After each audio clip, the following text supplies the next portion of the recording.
start. Welcome back. I'm really glad to see you all, and I'm glad that you're back here, that you are in time. Hi, Andrea. I'm really glad to see everyone back to class. Let me see. So let me start. We already checked attendance. I'm just missing like I think 3 or 4 students. Recordings from the session could be seen. Let me see. I'll show you. Usually after the class, when the class is over, I have to wait till the video is like uploaded, right? It becomes an MP4 file, and that file I have to share the file with Alfonso, and he's the one who's going to upload the video into Moodle. And the video will be seen in here. Let me show you. So this is level 3G, right? So this is access, Zoom access, class activities, and this is where you can see video class. If you click in here, this is where all the videos will be uploaded. It won't happen like on the day before the class is over, but it might be during the week. So if we're talking about last week's video, it might be probably in the video class section. This is where I usually give it a name, right? So I write Saturday, April 1, Sunday, April the 2nd, Saturday, April 13, Sunday, April 14. So I give it a date. So according to the date, you can look in the video class, all the different videos from all the weeks, right? So this is where we are. That was, I think, week number 1. And I don't know if we have all the videos yet. They might be available, but some of them might not be ready yet. I think there's only one. So I will remind him that there's some videos still that need to be uploaded, okay? So this is where you will find it. See, let me close this now, but don't worry. I can always share the access to last week's slides if you want, or you can find the access to the links, to the slides in Moodle, right? This was week number 2. Let me see. No, unit number 2. Let me see. Let me go back. If I go back to my courses, this is where I say all my courses, right? And this is English 3G, and this is where I usually, let me see, not in here. Let me go back. This, okay, here. If you're looking here, every week, I usually upload the class activities. So this is class activities for week number 1. And then I think we had class activities week number, okay, this is where it is. This is class activities week number 2. So week number 2's class activities is on unit, let me see the unit. Unit 1B. So this is where you will find class activities week number 2. Last week, we worked on week number 3, right? So we started unit 1B. That was workbook activities. Let me see, unit 1C. We talk about clothing, right? And picture description, different clothing items, present continuous. Let me see. And then this is where you will find, I'm looking for class activities week number 3. This is unit 1C. Okay, this. Oh no, this is April 6 and 7, right? That was last week, right? So you will find that on unit 1C.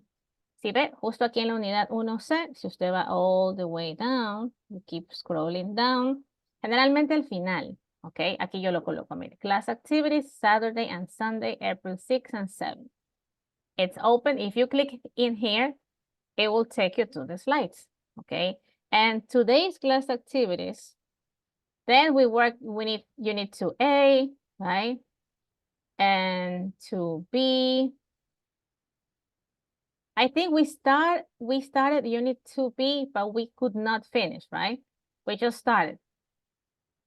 So on Unit 2B, at the end of Unit 2B, this is where you will find class activities week number 4. I'll show you now. And here. Let me see. No. Maybe I uploaded onto C. Okay. So you will find it at the end of Unit 2C. I'm expecting to finish Unit 2B and 2C. So that's why I uploaded the activities at the end of Unit 2C. Okay. So if you look at this, class activities, week number 4. Yo de igual manera se las voy a compartir por el chat. I'll do that right now. Okay. Pero en la plataforma en Moodle, usted también tiene acceso al link que lo va a llevar a la diapositiva. Okay. So there's 2 ways. Let me see if I go to chat. I'm gonna share this with everyone. So if you look at the Zoom chat, the last link is the one that will take you here. Okay. So this will be English 3G week number 4. Okay. So welcome back. And how are you today? Tell me. But don't tell me, I mean, I don't want you to write. I want you to go to insert. Las opciones en mi computadora están todas en inglés because I really like to practice and I have everything in English. But if you look at insert, there's different options, right? So there's image, and within image, en español tal vez sería insertar imagen, right? So there's images from your computer, search the web, and there's one option that is called GIF and stickers. If you click there, this is where you will find the stickers, right? So if you type, how are you today? I mean, this is kind of a search option where you can type. If I write the word hello, all my stickers will be about my search, about the topic, right? So how do you feel today? How are you today? If you are sleepy, you will find something like this, right? Like the baby. So tell me with a sticker, how are you today? Are you like this? Some of my students are, I mean, usually they might be like this. So, but tell me about you, right? So again, how do you insert stickers and GIFs? You go to insertar, imagen, GIF and stickers. And that's a new, I think that's a new feature on Google Slides. If you are happy and you write the word happy, you might find things related to happy birthday, things like that. If you are feeling like this, tell me. Okay. So this, okay, I'll do it myself. I'll start myself. Image, GIF and stickers. I feel if you type work, for example, because I'm working now, right? This is how I am right now, usually in classes. I'm like this, like the cat. Sharing links and sharing my screen and checking my students, right? This is me. So this, and please add your name because I don't know who is it. This is Miss Diana. Miss Diana is just like the cat. But tell me, what about you? I'm like this, like the cat, all the time.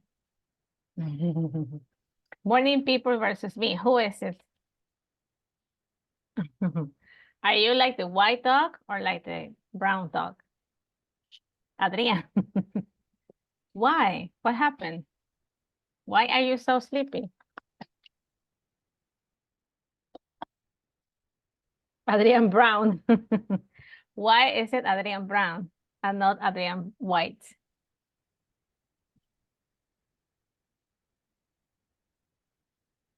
Adrián, I'm still waiting. That's Jocelyn. Samuel. I like it. So that's Samuel on the screen, right? Like this. Melissa. What happened? Why are you so sleepy? Because all week I have work. I know. So you have been working a lot. And then on Saturday classes, and you're like this. Your eyes go like this. Reina, why are you so happy? What makes you happy? I'm glad you're not sleepy. And then- It's yes. because today is my cousin's birthday. Oh, you have a party. So you have a birthday party. That's why you're all excited. Good. Uy, who's sick? Uy, I'm concerned. Uy. I don't know what. Where did you go? Why did you took it out? I think I have a sick student. But I was really worried about you. Mireli, why are you so sleepy? Kyla. Nicole.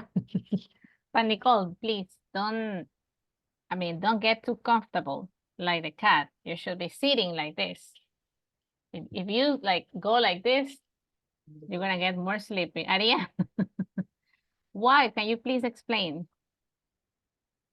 I'm concerned already. Because I slept really late. Oh, okay. So you had a good time last night, but then now you have to wake up early, right? Yes. It might happen, but you were very responsible students. It makes me proud, right? You might be sleeping now, but you are here, right? That's what it really matters, right? You are here. You could just be sleeping, right? Right? Pudiera haber seguido durmiendo. But you are here, right? Because you're very responsible. And who's sick?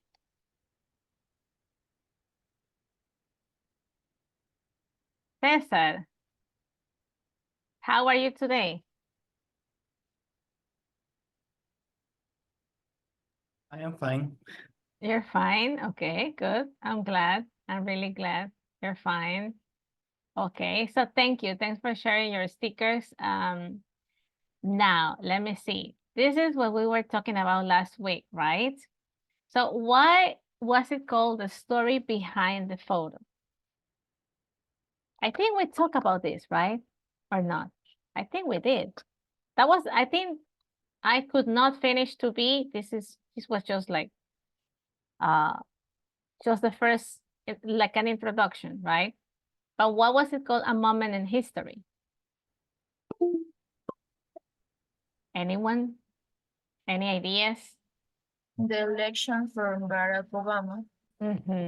So it was the United States presidential elections, right? And Mr. Obama won the presidential election, right? And what was it called an historical moment for them? The first president white, no sé, black. The first black male president, right?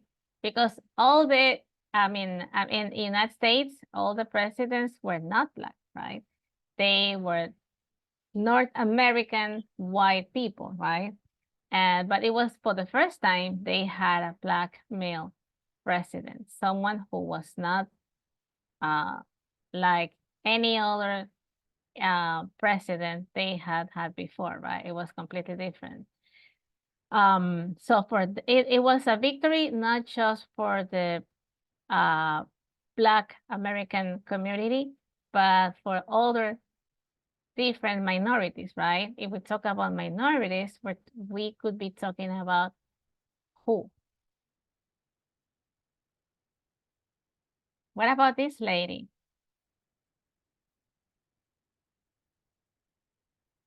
they come from different nationalities, different races, different countries. So, any other ideas? If they ask you to describe the picture and they show you a picture like this, how will you describe it? Think about it. They might show you a picture and they might ask, can you tell me what do you see in the picture? Any volunteers? Cesar, would you like to start?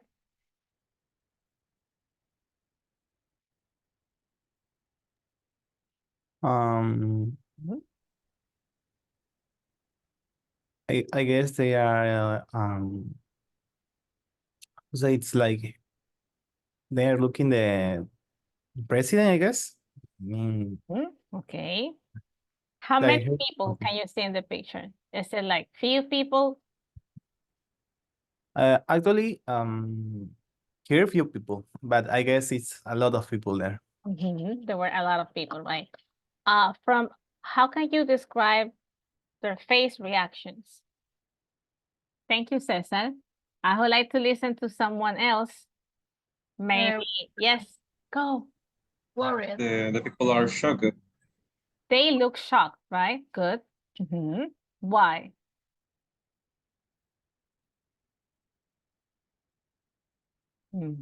Samuelito, any other ideas? Because Barack Obama win. Excuse me? Because Barack Obama win the election. Won the elections, right? He won the elections. So they look surprised, they look shocked, and they look like amazed, right? So they're like, for it was a true historical moment. So they were like all paying attention to the screen. Maybe they were expecting the presidential election results. So they were like all waiting, right? So they felt anxious, maybe nervous, right? But actually, when according to the story, when Mr. Obama gave the speech, everybody was like silent, right? They were all listening to his first presidential speech. So that's why it was called the story behind the photo, because there's an historical moment behind it. So this is something we just started. And if we talk about if we talk about the way we can describe an action that already happened in the past, this was called past continuous, right? I think someone has the audio on. Okay, so that was called past continuous, right? When we describe they were feeling anxious, they were holding hands, they were expecting the presidential results. So this is a way of describing actions happening in the past, right? And that was called past continuous. I think we could not go through all of the different practices, but if we take a look at the structure, usually there will be personal pronouns like any other structure, but we're going to use the verb to be in past. So it's going to be I was working, he was working. Then the main verb will be will have an ing at the end. So it's going to be she was not working if it's a negative statement. If we want to make questions, was he working? Were they working? So we usually write the auxiliary form of the verb to be in past at the very beginning. And then answers could be affirmative or negative. Yes, he was. No, he wasn't. Yes, they were. No, they weren't. So you know what? Let's practice, because I'm not really interested in like memorizing the structures, but I think it's mostly useful to practice. That's what it really matters. So let me show you something now. If you want to access the resource from your computer, this is how you can do it. In the chat, I will share the access to the Wordle activity. Okay, and this is what you will see when you open the link and your computer. Let me make it bigger. Okay. What about this? Camila, what do you think? Can you read it? Susan broke her leg when she We're talking about Susan. It's only one person, but it's a female. was Mhm. reading her back. Okay, Susan broke her leg when she was riding her bike. Why are we using was? Because we're talking about Susan, and it's just one people, right? Only one lady, one girl. She was riding her bike. Good, Camila. Samuel, what about this one? Can you read it? I was playing while when my mother called me. Why is it when and not When? while? Why is it When. B and not A, for example? Why? What's the difference between while and when? While Samuel, yeah, go ahead. mientras. So while could be used to express two actions happening at the same time, right? I was teaching online while somebody was calling me. You know, I'm at home, right? So I'm doing two things at the same time. I'm teaching online and somebody might be calling me from outside. But in here we're just describing he was doing something when his mother called him, right? So he was doing something and then something else happening, but it might not be at the same time, right? We don't really know. Okay, so that's why it's when, right? Not while. Okay, what about, we have another one. What about this one, Domenica?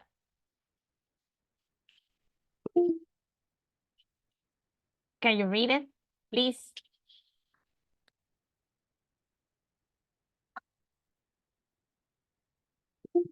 Domenica?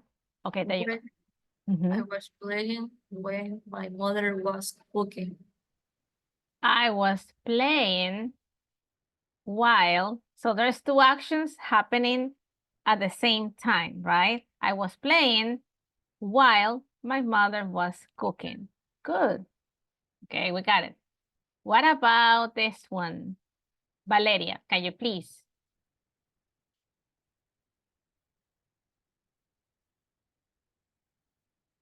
Valeria? We Ajá. were painting some egg with Sarah Kayet. Called me. Okay, good.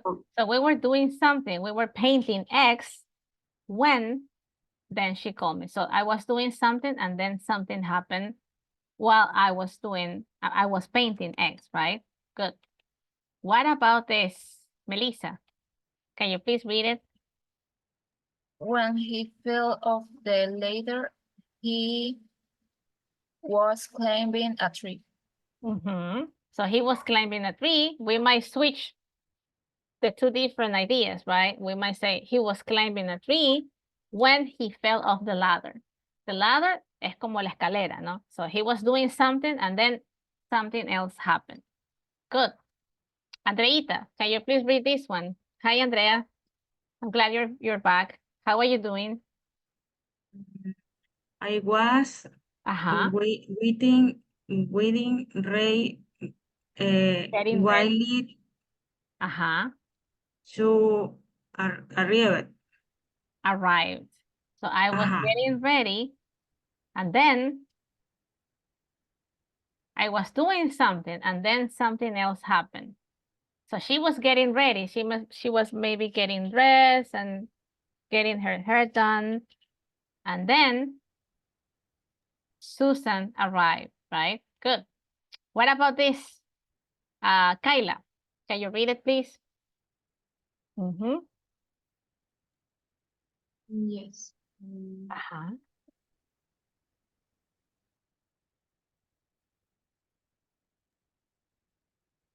Eh,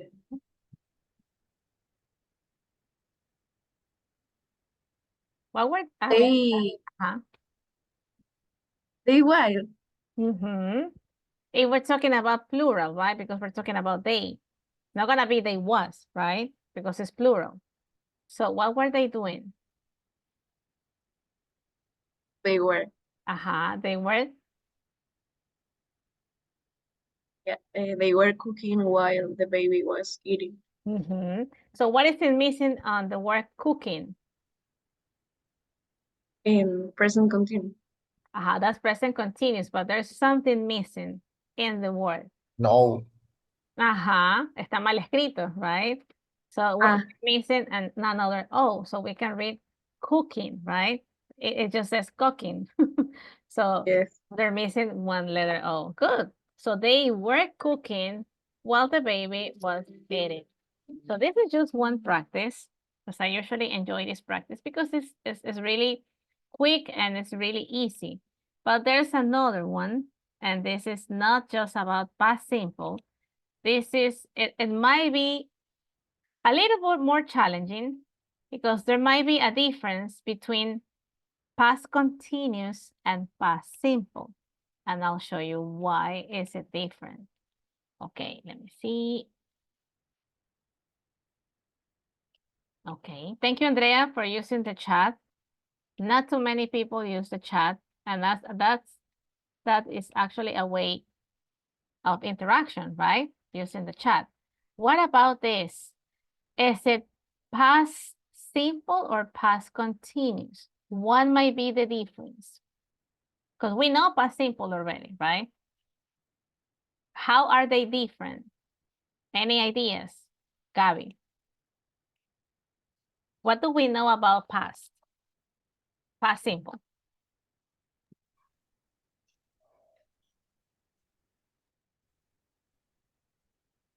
They might give you some different statements, but they want you to identify if it's just past or past continuous.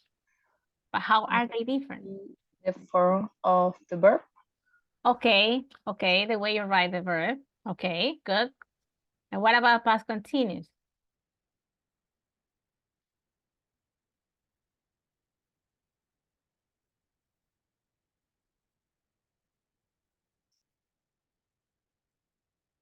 This is the way it's written, but what about when do we use past simple or when do we use past continuous?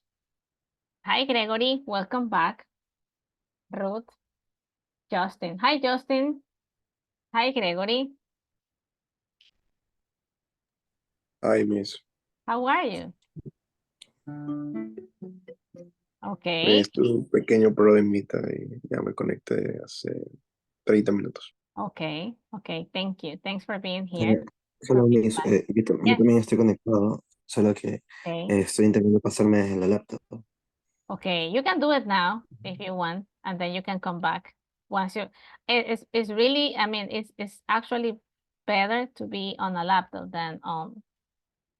I mean, because then you cannot do some of the activities. So it's always better to have like maybe to work on a PC or a laptop.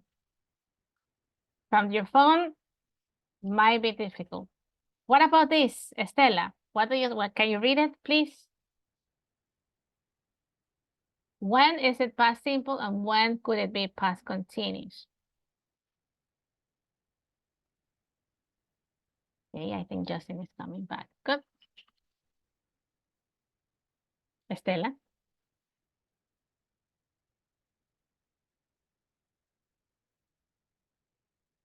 Gabby? Letter A. Why? Can you read it? Thank you, Andrea. Did you read your bike when the accident happened? Did you ride the bike? Is past is finished action. Okay, it's a finished action. But there's actually, it could just be past and it could be fine, right? But they are describing what was happening when the accident happened. So if there's a description about a past action, what should we use at the very beginning? Were you riding your bike when the accident happened? So they're like kind of giving you what was happening when the accident happened. So he was riding his bike, right? But he didn't realize there was a car and maybe he was about to hit the car. So he was not paying attention. So I'm using past continuous, right? He was not paying attention. He was not looking at the street. He was not doing what? Maybe. What was the reason why the accident happened? So I'm describing what was happening and then something happened and that was the accident, right? What about this? Ruth, can you read it? Yes. When So if we're describing again. drop drop to girl when she crashed into a car. Can you read it again, please? Is it A, B, or C? What do you think? Letter A. Okay. When he drove to work, it's actually letter B because they're like kind of describing, right? What was she doing?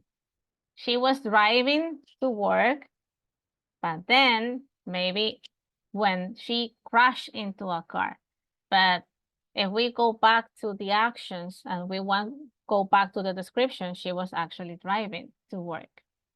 Don't worry, we can keep practicing. What about this? Do I have any volunteers? Steven, would you like to do this one? Can you try?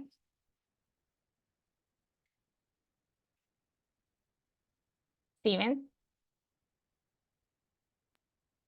Yes. C. Maybe C. Okay, which one? Is it A, B, or C? C. Okay, can you read it? Okay. Will I was climbing whole mountain it started snowing. So what was he doing? He was climbing. While I was climbing the mountain, it started snowing. What about this, Domenica? Can you do it, please? Thank you, Steven. Thank you so much. Was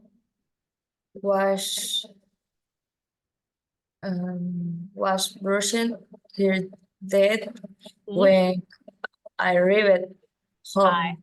I arrived home, right? So she home. was brushing her teeth when I arrived home. Is it A or B? Letter A, right? Good. Okay, one more. Adrian, can you please try this one? Okay, Simon was sitting under the tree when he saw a snake. So is it A or B? I think it's A, A. right? A. Okay, good.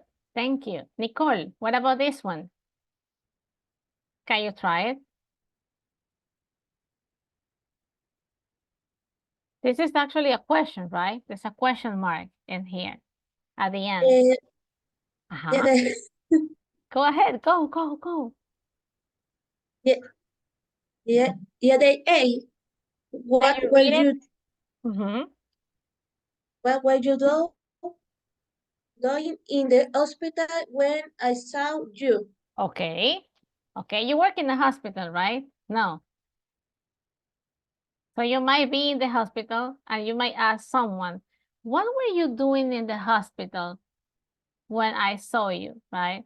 Maybe they were visiting someone, maybe they were there because they were sick and you're asking someone, right? What about this, Ariana? Can you try? Yes.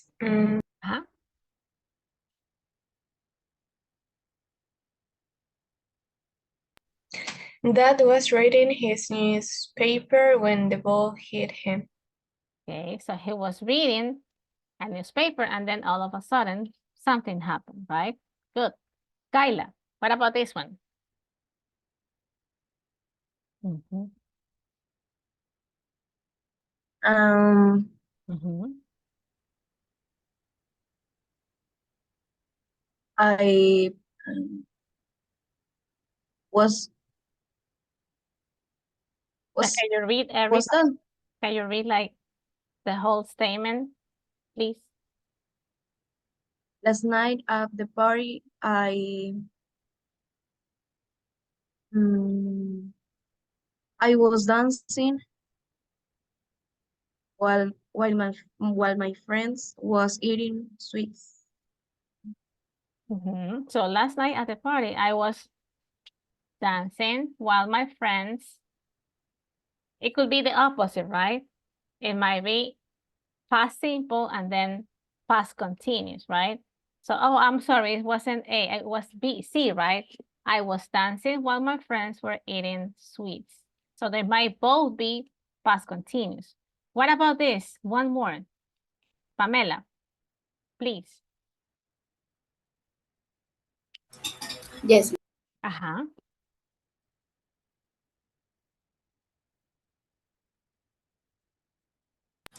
John played football when sleeping and fell. Hey. We're describing, right? What was he doing when he sleep and fall?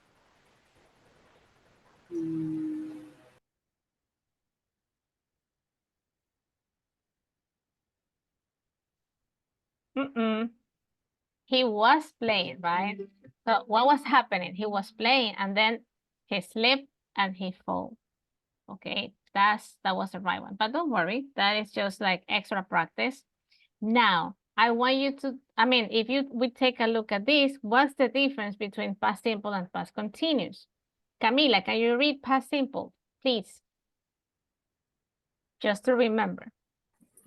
We use the simple past to talk about complete actions, habits, and facts in the past. Example. I went to the cinema yesterday. I always visit my grandparents in my summer holidays when I was little.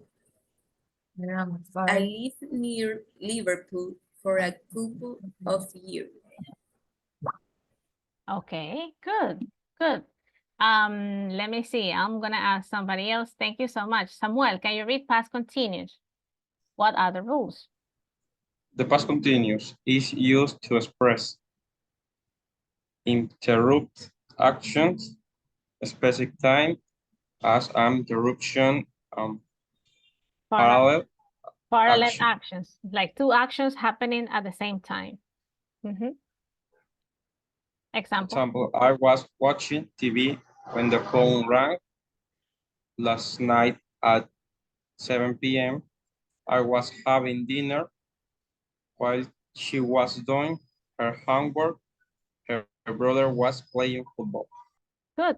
So that's the difference. Simple past, complete and finish actions. I went to the movies, I watched the movie, and it was done. The action was complete. I'm not watching the movies today. I watched them yesterday. But past continuous might be used to express actions happening to describe some interrupted actions in the past. I was watching the movie when I had a phone call. So then that's like I'm describing an action that was actually interrupted by something else. So that is past continuous. Now, this is where we have to do now the quizzes, but before trying the quizzes, we're gonna practice, okay, in here. So choose one, it's up to you. No le voy a decir, ay, usted haga este. Oh, we might do things in different ways, right? So we're gonna try doing 2B, and this is the grammar section from unit 2B, and this is practice A and practice B. So up to you. There's 8 different statements on the first practice. So you might choose 1, 2, 3, 4, 5, 6, 7, 8. They only want you to complete the statements and they want you to practice using the verbs in past continuous. So what do we need to remember in here? That past continuous is formed, the verb to be, I mean, there's gonna be a personal pronoun, right? Personal pronoun plus the verb to be, right? To be in past auxiliary, right? Past auxiliary form, which is, it could be was or were. I was watching, I was playing, plus the verb, plus, let me see, a verb. And the verb will be followed by ing. So it's going to be I was working, I was watching, he was working, he was not working, verb plus ing. So this is somehow the rules, just as a brief reminder. Okay. And this is practice A, right? Now, that will be practice A. Please don't forget to write your name. Yo puedo ver que alguien escribe, pero no puedo ver el nombre. So how can you evidence your class participation? By adding your name. Porque yo entiendo que it might be that you're not working from a PC or a computer. And this is why, this is actually the reason why I do not recommend working from a cell phone. I've known teachers that they might teach from a cell phone. I cannot teach from a cell phone. Así quisiera. I mean, I can do it. I could use just my phone to just talk, and keep talking. But that should not be a proper class. Like just speaking and speaking. I mean, I could not be able to share links and I could not be able to see and to interact through the slides from the phone. It could be difficult even for teachers. So that's why I do not recommend that working from cell phones. You can do it, but it might be difficult to have a effective interaction. So thank you. Thanks for helping me. What about B? Okay, so on practice B, they want you to write down the verbs either in past continuous or past simple. So what should be the difference? On past simple, verbs might be followed by an ed at the end, worked, walked, or they might be regular forms, or they might be irregular. So it might be hear or heard, it might be see or saw, it might be go or went. So that is just past simple. But you have to read at the statements and decide whether you might have to use past simple or past continuous. Okay, so I'll give you time. And then we'll check, obviously. We have to check.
Okay, okay, here I am.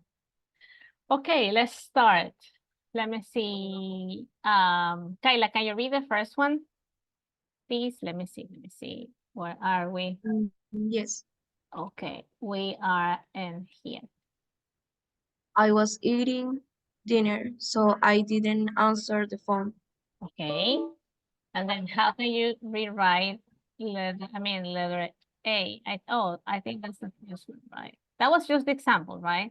But can you read, actually, wait, let me see. Can you read this one?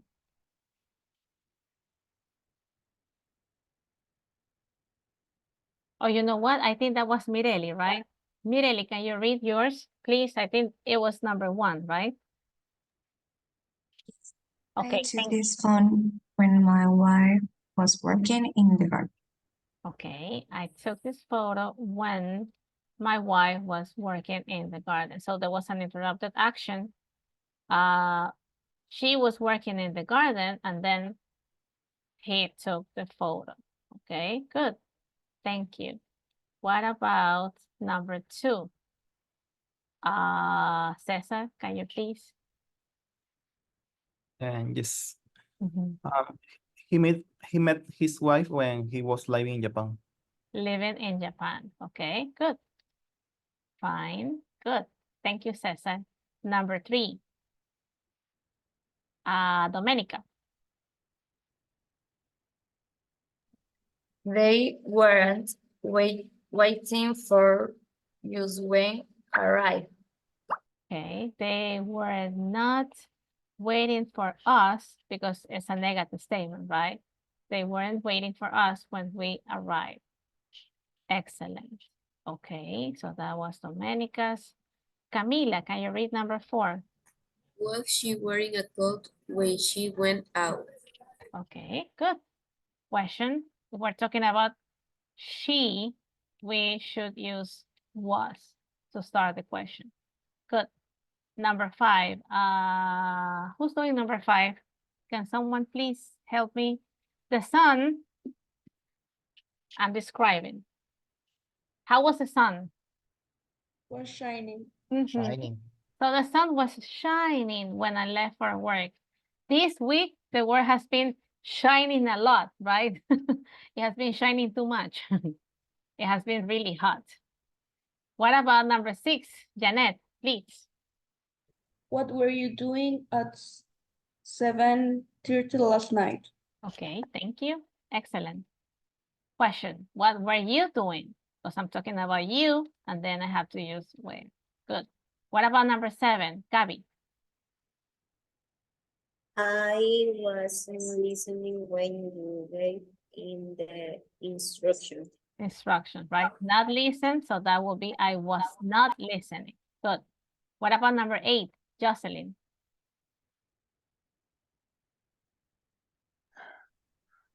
We weren't watching TV when you phoned. When you phone. Good.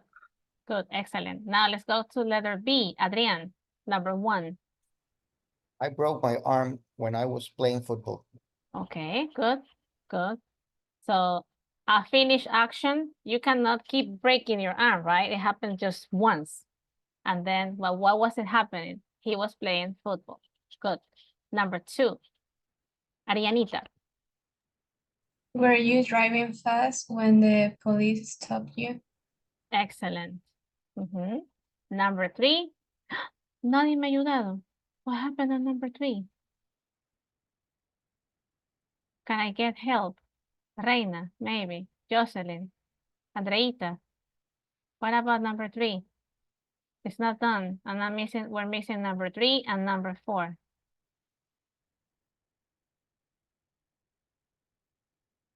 Can you please help me?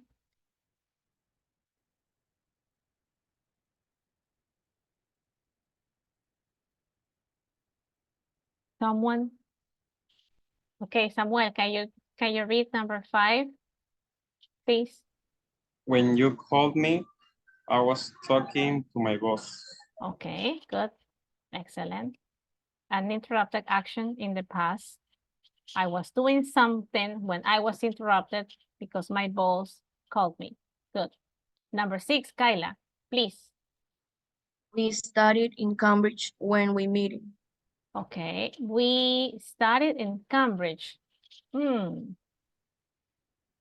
think there should be, we have to like check this again. So what was the interrupted action? What were we doing in Cambridge? What was happening? If we would like to go back and describe what was happening in Cambridge. We were studying. We were studying in Cambridge. And then while we were studying, this is when we actually met, right? Good. So we're checking. We're just checking again. We're giving feedback, correcting mistakes, learning. If you make mistakes, it's completely fine. Okay, it's actually good, right? Because we can go back and we can review. So do not worry. Okay. We were studying in Cambridge when we met. Okay, so if we can use this. We can come here and we can correct this when we met. Because we're talking about the past, right? So it's not gonna be meet, just met. What about number 7, Mireli? Were they living in Rome when they had their first baby? Were they living in Rome when they had their first baby? Excellent. Okay. And I think we were missing 3 and 4, right? Okay. 3 and 4. What about number 3? Sandra, can you please do number 3? Please.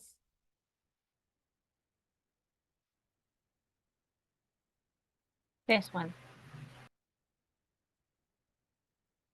I'll write your name so you don't have to spend time writing your name. Okay. Who's doing number 4? I think someone is helping me.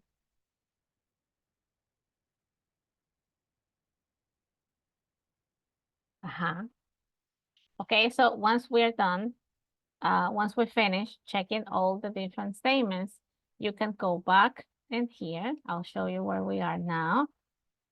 Okay, let me exit the edition mode. Let me see if all the quizzes are open now. No, you know what? Let me fix something in Moodle. Just give me 1 minute. That will be unit 2B, right? Just give me 1. Okay. If you press F5 now, si usted no reinicia, pero like reload, right? Si usted presiona F5 on your PC or your computer, then if you, let me exit the edition mode, this is where we are, right? This is what we have worked so far, number 1, and right now we are on 2B. So this is where we are now, unit 2B, and that was a moment in history, the picture description about this past historical event. And let's write the first grammar quiz. What about this? Okay, let's read it. Reina, can you read it, please? Okay, we are here. Look at the highlighted verse in an extract from the text, from the moment in history. How do they describe actions that happen? And we have different options. At the same time as the photo was, had he took the photo, or after he took the photo. But you know what? Let's read. Reina, can you read this? Miss Felipe, Leo. Yes. Okay. When I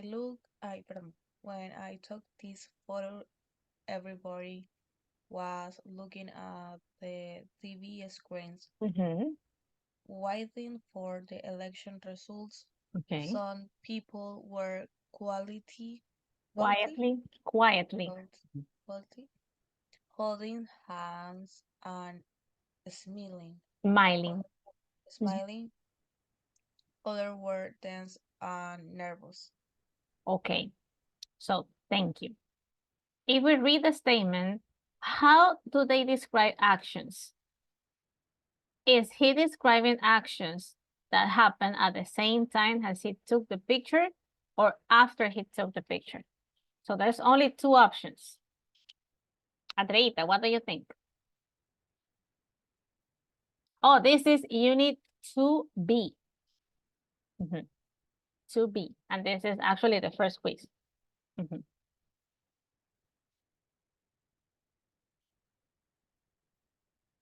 He said, when I took this photo, everybody was looking at the screen, waiting for the election results. They were quietly holding hands and smiling like this. So, after he took the picture or at the same time? At the same time. How do you know is it at the same time? How can you tell? Thank you, Mireli. How do you know is I mean actions are happening while he was taking the picture? That's my question. Because Thank he you. said everybody was looking. I mean, he was taking the photo and everybody was looking at the TV. So there are two actions at the same time. Excellent. So he was actually there. So he's describing what was happening. He was taking pictures and he's actually describing how people were reacting to the election results, right? He said, when I took the photo, everybody was looking at the TV screens. So the actions were happening at the same time as he took the photo. Excellent. I'm really proud. Yeah.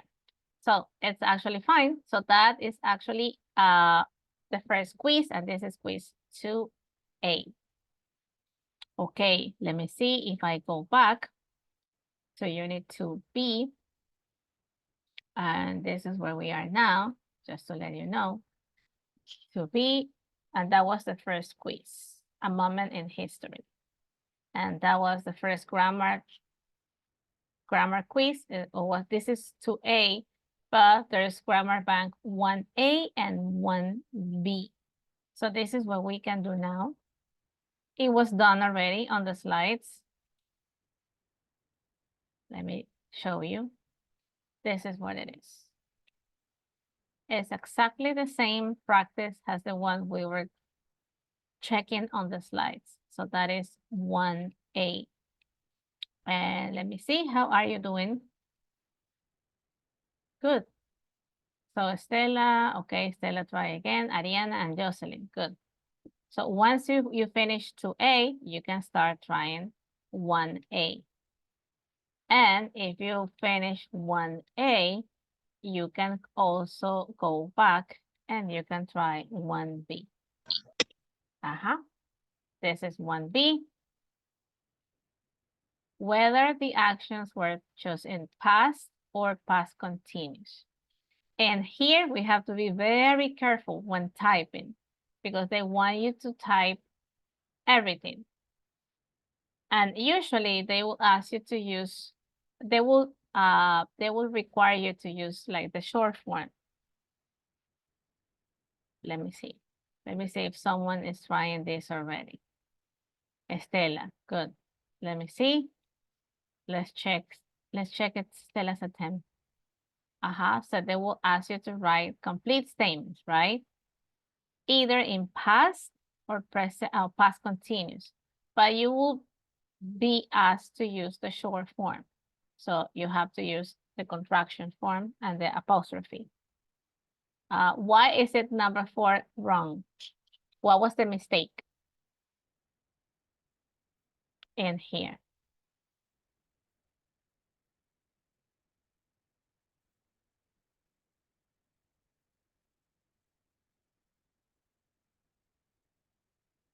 What happened in here?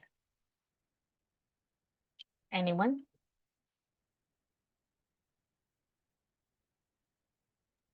Have a letter M in the medium of E and D.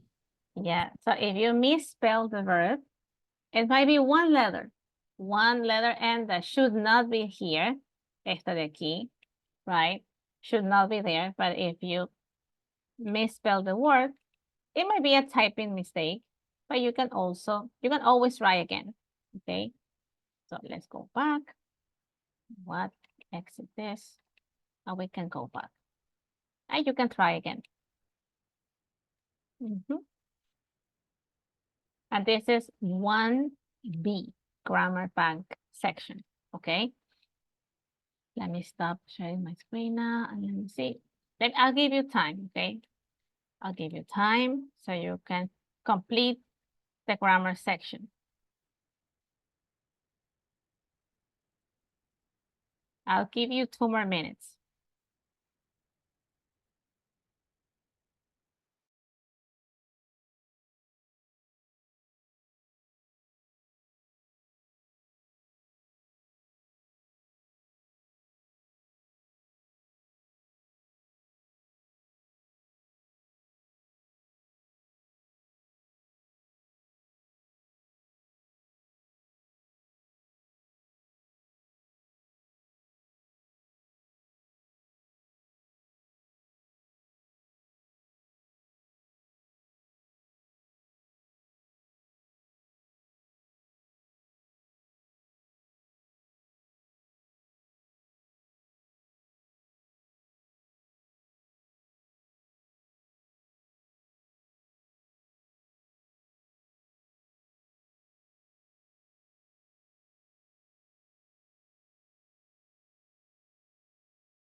Okay, let's go back and let's check.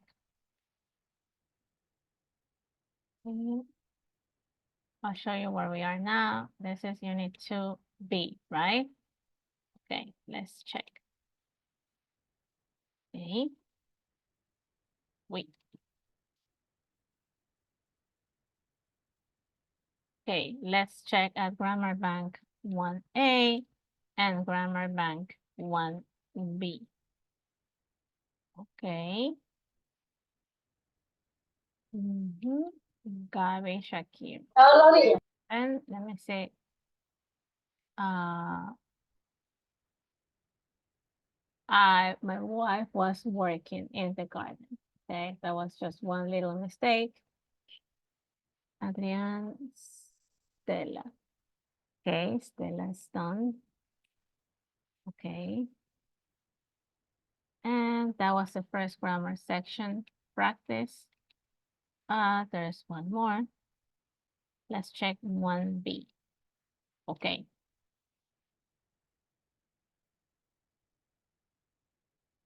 So 1B.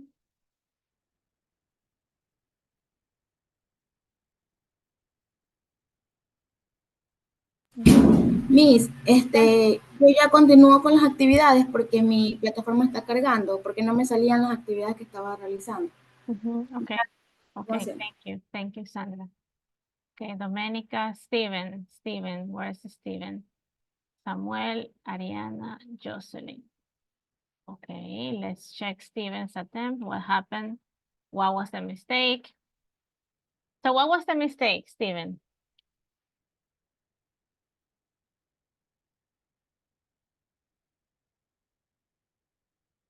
Steven? Yes, miss. Why number 1 was wrong?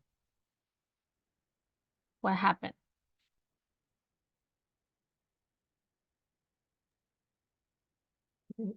I broke my arm when I was... number broke. I think there's something missing in here, right?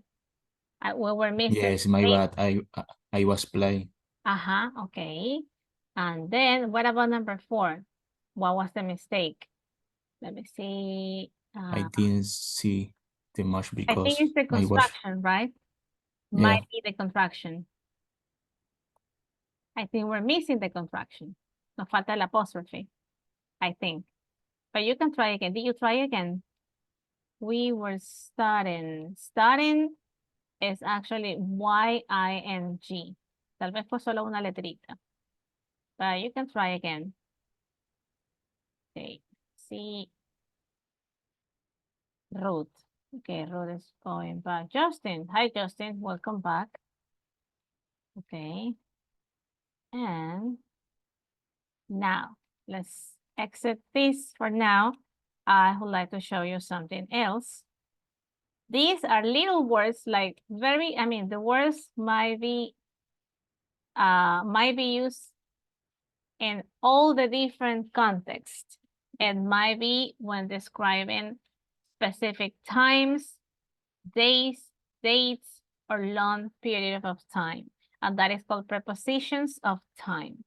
We might use prepositions on very different situations, but these are called prepositions of time because they will help us to describe actions happening at specific either times, days, dates, or long periods of time. So when are we using at? When we are describing actions happening at a very specific time. I might say, I wake up at 6 o'clock. I have lunch at 1 p.m. I will be paid at the end of the month. I am going to go to the beach at the weekend. So I'm being very specific about the time. Okay, it might be, if we're talking about days or dates, usually days of the week, on Monday, on Tuesday, on Friday, on Saturday, on Wednesday, we always use the preposition on. If we're talking about dates, on April 1st, on April 13th, we are working class activities week number 4. On April 13th, I will have classes at 9 a.m. I'm being specific about the date. If I want to describe actions happening for long periods of time, I'm not being very specific about the time and date, but usually just the year. I might say in 2016, I moved to Quito. In the summertime, I will be traveling to Miami. I don't know. In September, it will be my birthday. Okay, so this is just like very brief rules about when do we use at, on, or in. Now we will practice. Let me see, let me show you. This is going to be a long practice. So we will have like a lot of prepositions of time. We might not go to all of them, but you know what? Let me share the link with you. The access to this practice. This is called live worksheets. If you click on the link, you'll have access to this. Si usted copie el enlace. Puede ser que lo copie y lo abra en una ventana nueva. Lo importante es que usted también haga la práctica. When do we need to be very specific about prepositions? It depends on dates, times, days, years, days of the week. So this is when we could use at, on, or in. So what about spring? Should it be at, on, or in spring? What do you think? Let me make On. it bigger.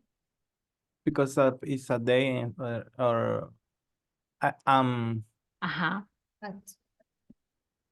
Is it at spring, in spring, or on spring? If you take a look in here, it says in centuries, decades, years, or months. no, it's in. Ajá. So that Yes. would be in, right? No estamos siendo tan específicos en la hora, ni el día, ni la fecha, pero en un periodo de tiempo más largo. Más largo me refiero a months, years, decades, or centuries. Generalmente decimos, in the 21st century, people used to do this, and this. In the decade, in 1990s, there were no social media. Okay, so we're not being specific about the time because we're talking about a long period of time. What about 2012? In. In because it's a In year. It's a long time. It's a whole year, right? I don't know if it happened in March, February, Monday, 12 p.m. It's just 2012. What about Monday? On because On. more little specific, I guess.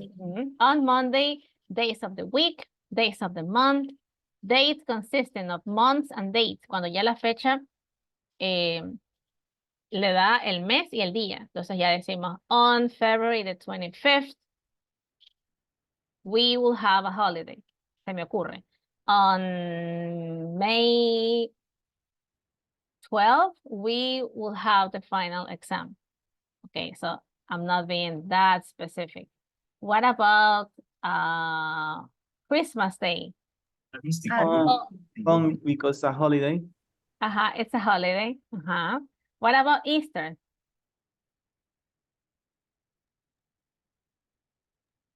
I guess Christmas Day is Point. at.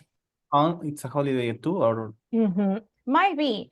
Aquí hay algunas contradicciones. Generalmente, de acuerdo a las reglas, podemos decir, de acuerdo a esta imagen, it says Christmas Day, Easter Day, it might be on, right? But according to this, if we take a look at this other rule, aquí pueden haber ciertas discrepancias. Acá dice, por ejemplo, at Christmas Day or at Easter. Might be different. How or why is it different? What do you think? ¿Será que se tratará de que sea más o menos específico? Could be. Puede ser. In Easter, not really, no sería in, porque estamos siendo, no es un periodo de tiempo tan largo, solamente un día, ¿no es cierto? Easter no va a durar un mes, o un año, o una década, right? So it could be on Easter or at Easter. Yo diría que es más on que at. Ahora, si vemos Sunday, what about Sunday? It's a day of the week. yes. So it's on. On, right? Eso sí está claro. Days of the week, on. What about January again? In. In because it's a month. January. What about the evening? I guess it's more specific, so I guess at evening, I guess. At the At evening. the evening, yes. On the evening could be también, porque está un poquito más específico. What about Tuesday? It's just one day of the week. That's the day of the week, so on. On Tuesday, right? And we might keep trying. There's like, there's like 50. But again, they go back again and they want you to like just identify if it's at or on or in, if it's a short or very specific time and date, or if it's a long period of time. But if we go back to the slides, let me show you something else. Let me see, there is an extra, oh no, the extra practice was that. Let me show you this. This is like something I found on the web and in my help. And this is like even, it goes like, it's more specific about the rules, right? At could be a specific time too. When we talk about the actions or we describe actions, we usually do at a very specific time every day. So I usually get up at 5 a.m. So I'm not waking up at 5:30 or it's not a long period of time. It's very specific. I have to wake up at 5 a.m. So then will be at. At might be used at a holiday period too. If we use it like this, they sing carols at Christmas. Come and visit us at Thanksgiving. On, usually for days, Wednesday, Friday, Monday, Tuesday. Dates, cuando la fecha incluye el mes y el día. Bastante específico. On March 27, on December 24, más específico. Y cuando ya el periodo de tiempo es más amplio, más largo, podemos usar in, months, years, decades, centuries, seasons, or time periods. Entonces aquí está como que un poquito más desglosado, ¿no? When do we use at, on, or in? Now, what about this? We have this, and this is actually from the book. Which preposition do you use before a date? Pero estamos siendo específicos, month and day. What do you think? It could be at, in, or on. And we're talking about on the 4th, I mean, I already said it, November 4th. Is it in November 4th, at November 4th, or on? On, right? Se me salió. On November 4th. Why?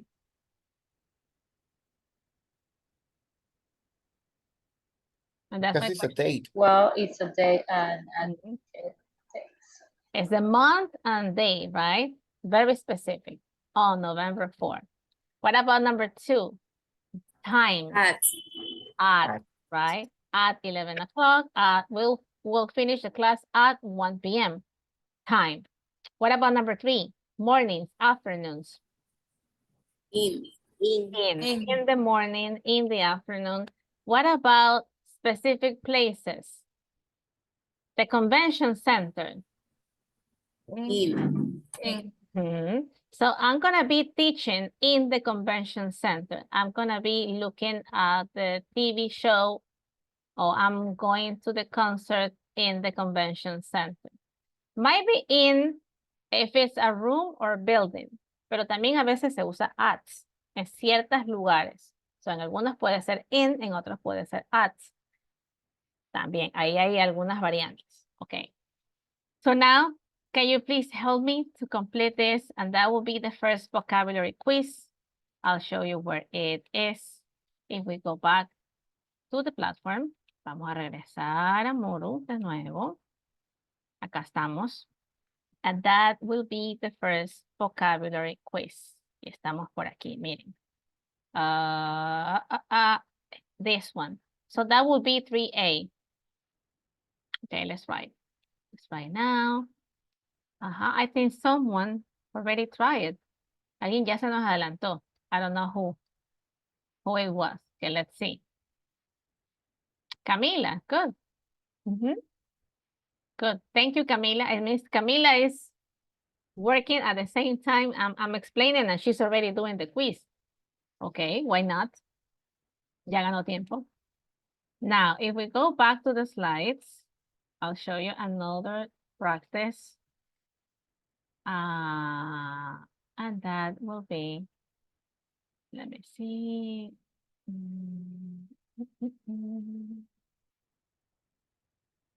Let me see if I have that on my slides. I think I don't have it on the slide.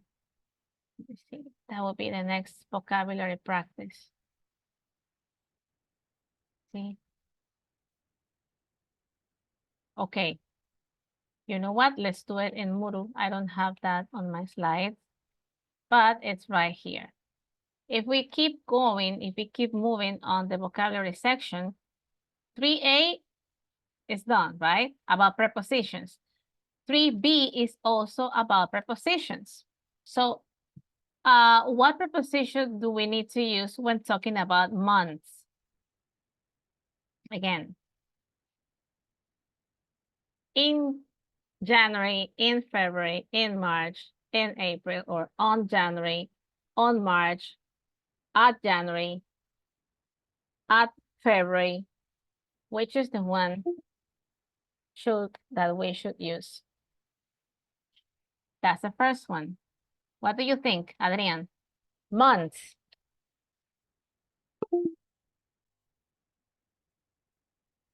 Melissa, maybe. What about the first one? In. In January, in March. Excellent. Reina, the weekend. What could it be? Is it in the weekend, on the weekend, or at the weekend? On the weekend, right? Is it on or at? Any other ideas? Oh. The weekend might be Sunday and Saturday, or Saturday and Sunday. And it actually starts on Friday, right? So it's a specific, but usually when we are talking about the weekend, we might say at the weekend. I'm having classes at the weekend. I'm going to the gym at the weekends. What about home or school or work? Is it in school, in home, in work, on school, or at school? At. At. I'm working at home myself. I'm at work, or I am going, I'm at school. So I might say at home, at work, or at school. And that will be quiz 3B. Let me see. It's very short. It won't take that long. There's only 3 different statements. But there's another quiz which is longer. This is actually longer. I'll show you. Let me see. And it's actually this one. Oh no, that's the grammar section. We did this already. I'm sorry. This one.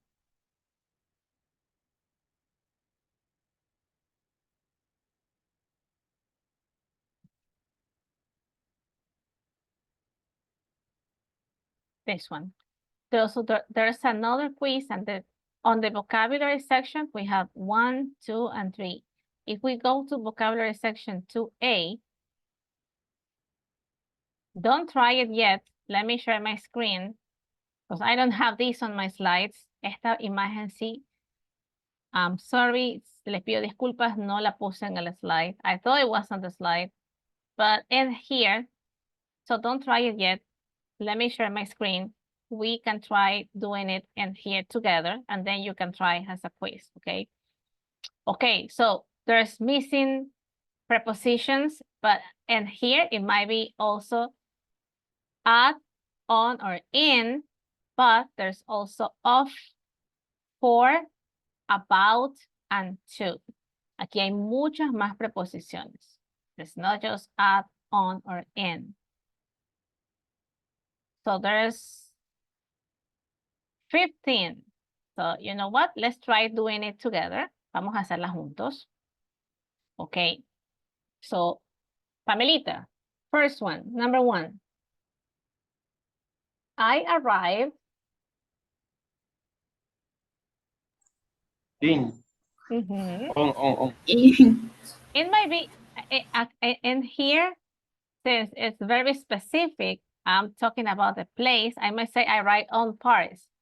But since they're providing more information, Friday night is not actually on, it's actually in. I arrived in Paris on Friday night. Okay, what about number 2? At. At the hotel.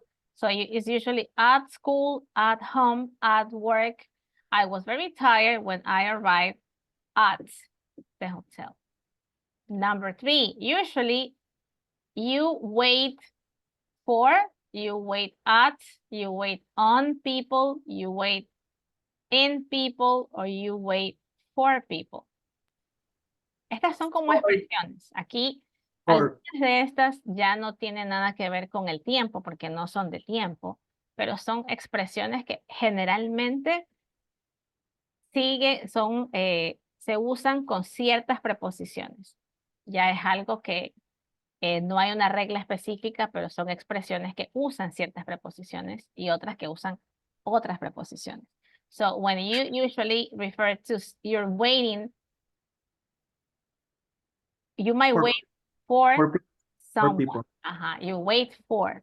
De siempre wait se va a usar wait for. I'm waiting for my students to join the class.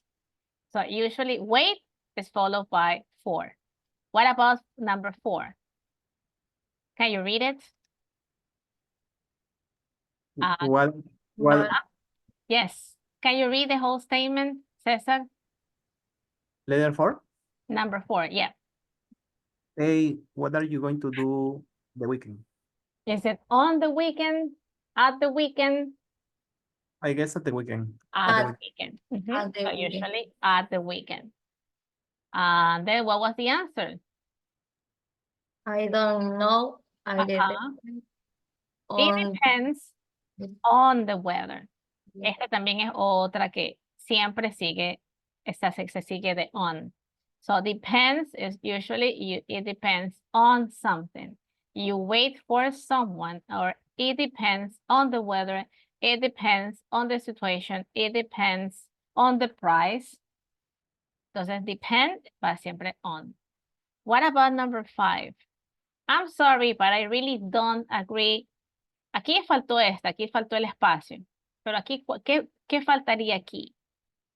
Between agree and you. They skip this one. with you. With you. Usually you agree with someone. Usted está de acuerdo con alguien. So it's always agree with. What about ask? Number 6. You ask in, you ask about, you ask of, you ask for, or you ask at. I guess it's For. For, right? For. So aquí la expresión siempre va a usar for. You ask for. I asked Cesar for a favor. I asked him to read the statement. So you ask for something. I asked for a chicken sandwich, but this is tuna. So she's complaining. What about number 7? Camilita. 7. 2. So usually you invite people to somewhere, to a place. So you invite someone to the party. Good. What about number 8? Reina, Melissa, Samuel, Andreita, Gaby, Gregory, too quiet. For? Who is going to pay for the meal? Pay for. So usually the verb pay is followed by the preposition for. You pay for the meal, you pay for the rent, you pay for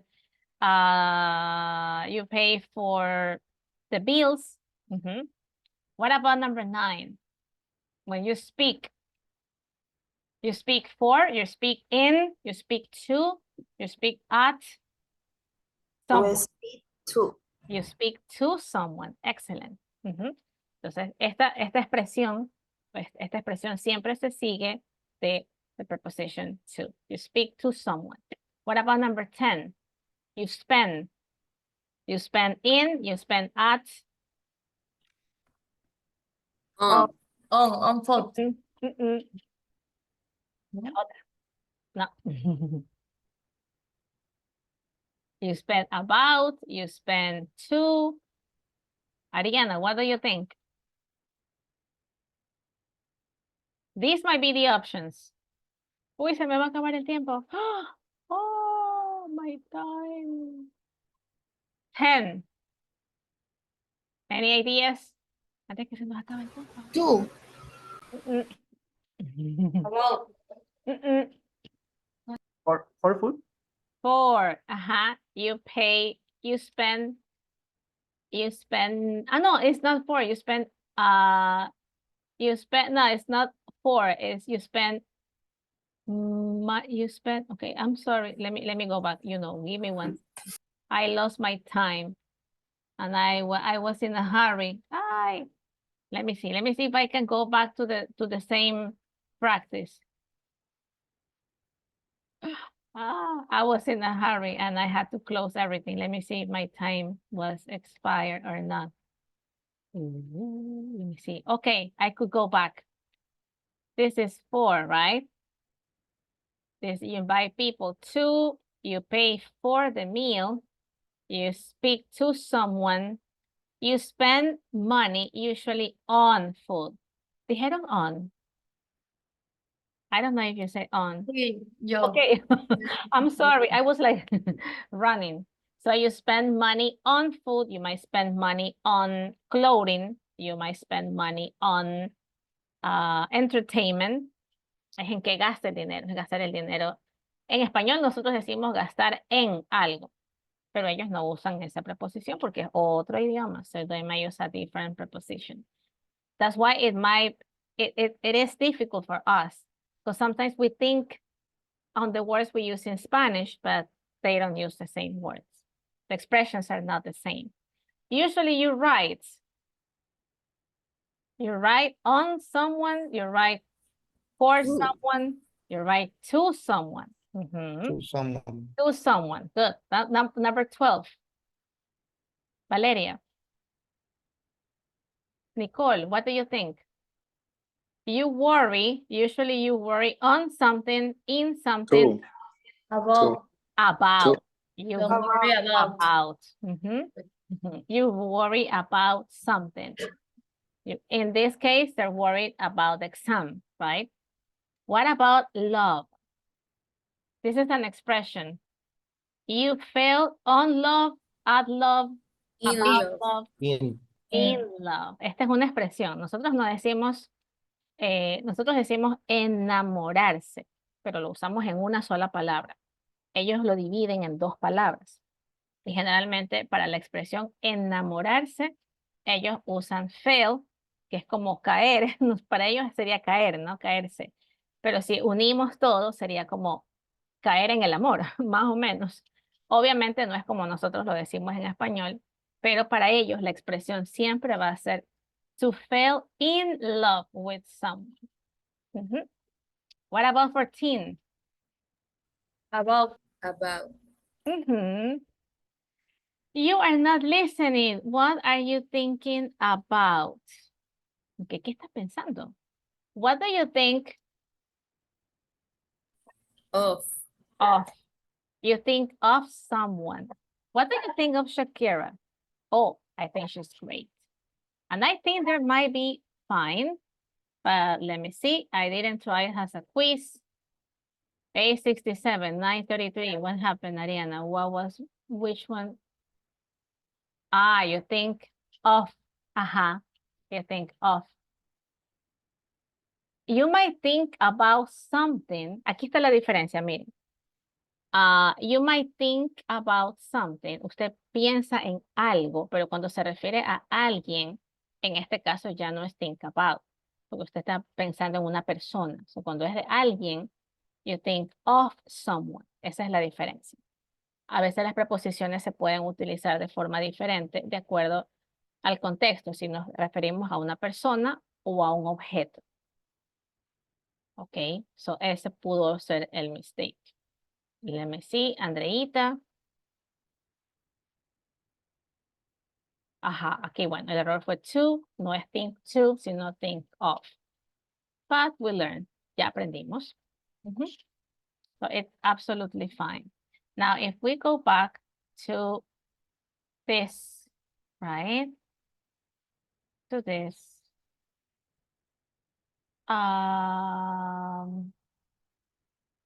Let me see. We might just go through a very brief introduction. If they show you a picture like this, how can you describe the picture? Okay, let's do some picture description. How can you start a description if they give you a picture like this? Justin, would you like to start?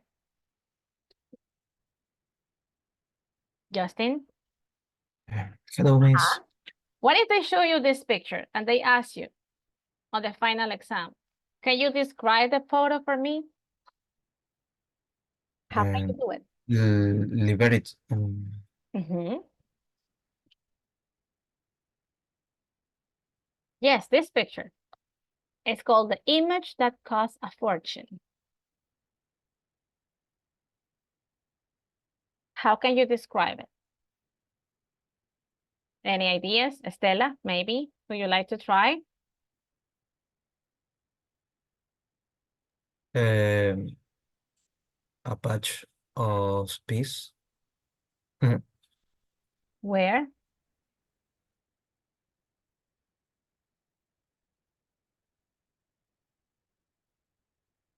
Cuando a usted le dan una imagen en español, pensemos en español, le dan una imagen y le diga, describa la imagen. ¿Qué es lo primero que podemos describir cuando vemos una imagen? X, cualquier imagen. El color. Okay, we might.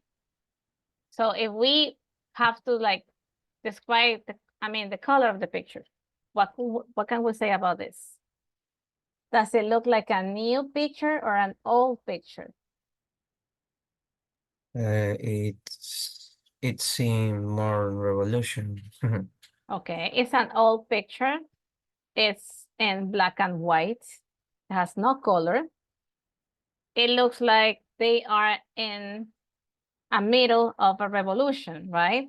Okay, anything else?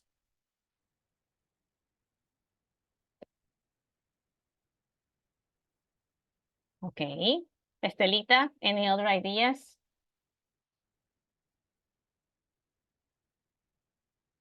Si no responde, significa que no está, right? Oh, okay. Que no la veo.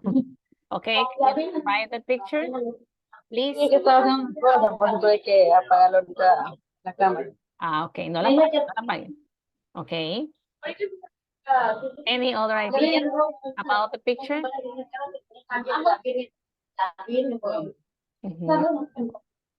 Como un reclamo.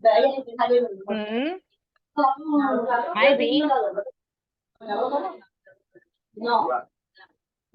Nicole, any other ideas about the picture? Anything else? What can you tell from the picture? How can you describe it? Is there any details you can provide?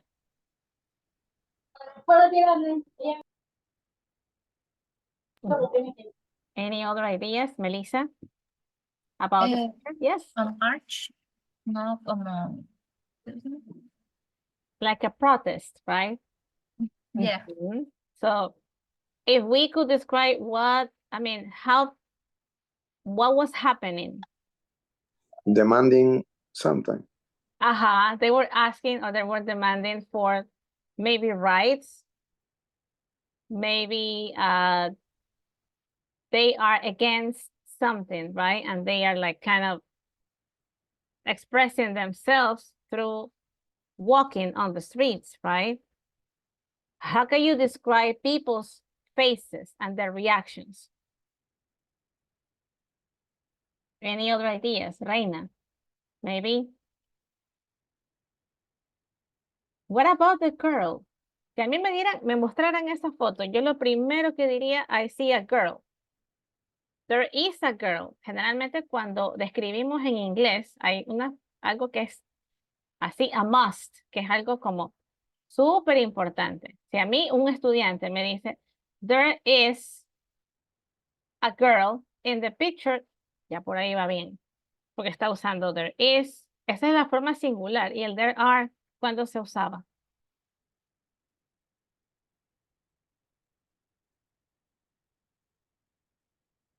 There is one girl right in the middle of the picture, but what about the rest of the people? What can we say about them? How can we describe it? Samuel, anything else you can add? They are disconforming. They are not, they feel discomfort. Discomfort es como que no se sienten bien, right? Might be. There is a girl, a boy. There is a girl and there is a boy.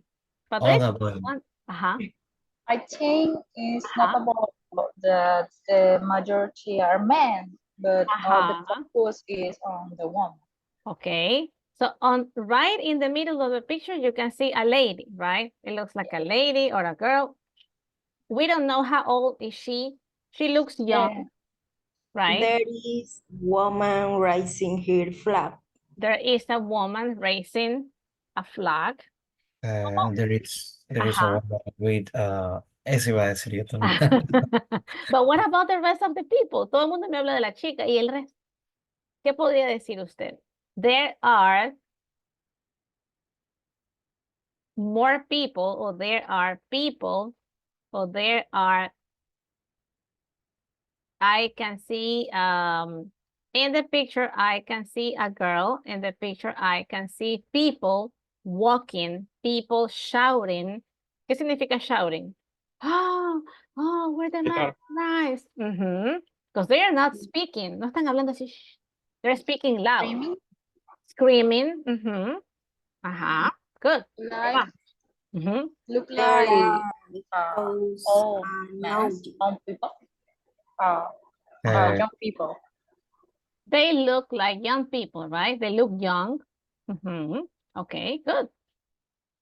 Mientras más palabras usted utilice, mientras usted sea más específico de lo que usted está describiendo, la descripción va a ser mucho mejor. Si a mí un estudiante me dice,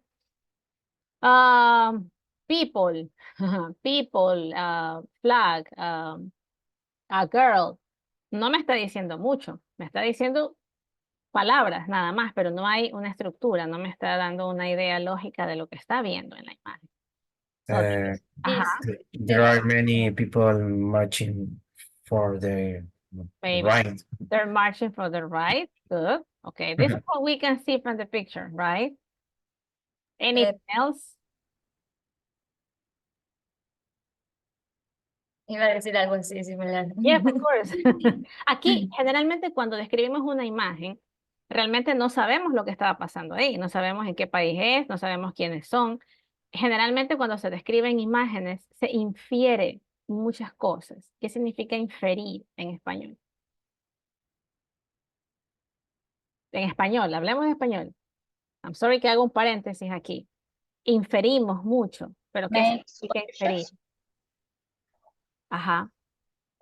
We're guessing, right? En inglés sería guessing. About the situation. We might suppose. Excellent.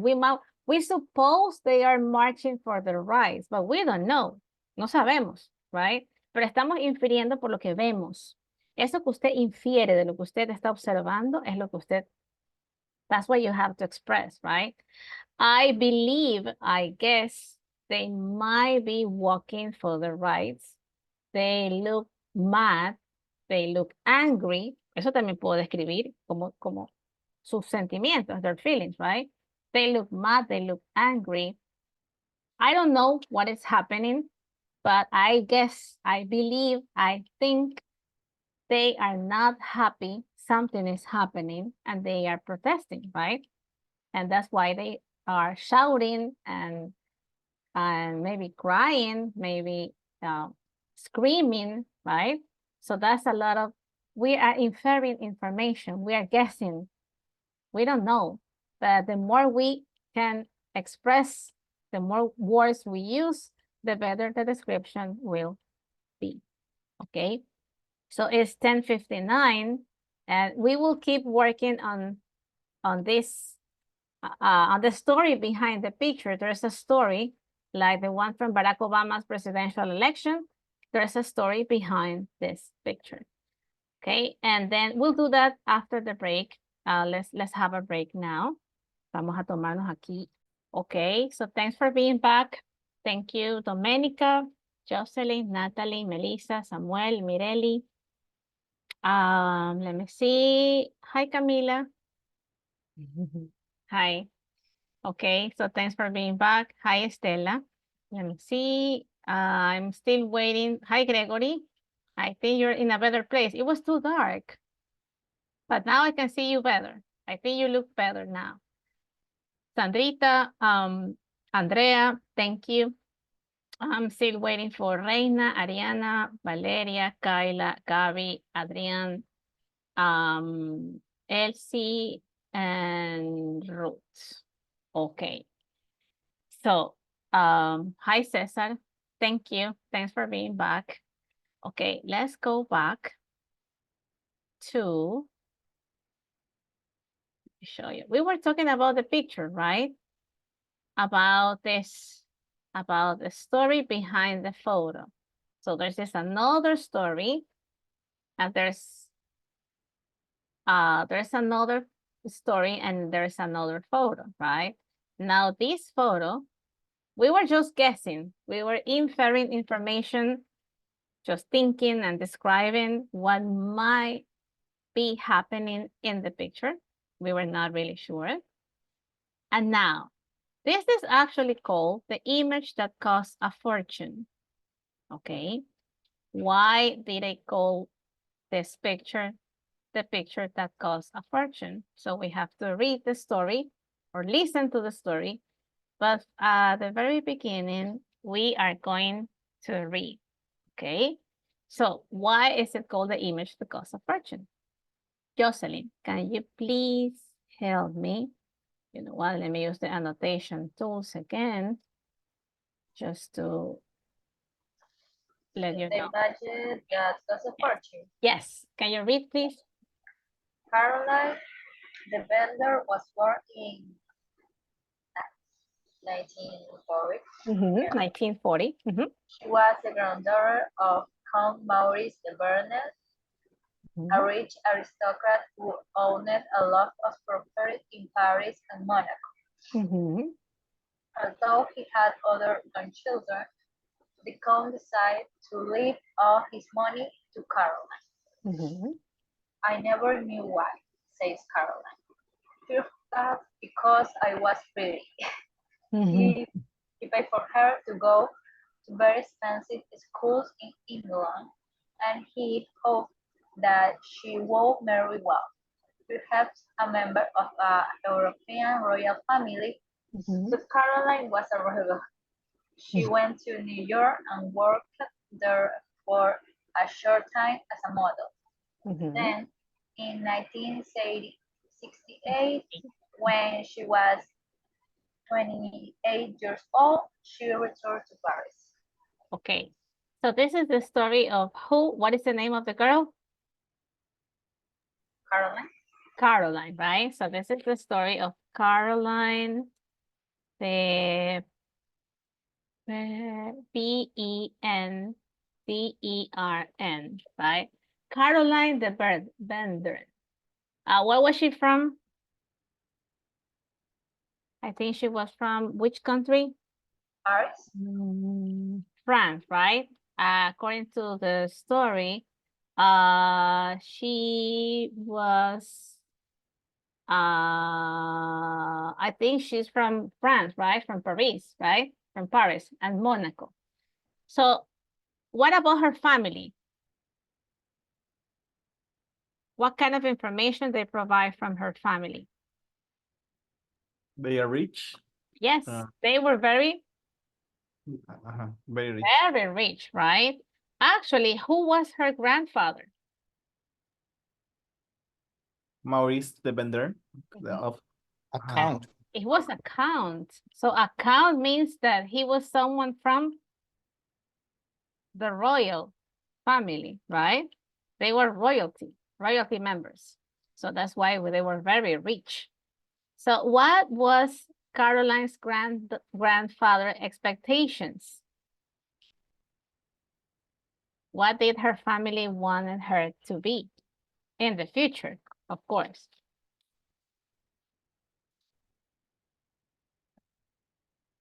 What do they want her to do when she grow and when she was an adult? Because she was, I think she was very young, right? She was 28. But what were his grandfather's expectations for her?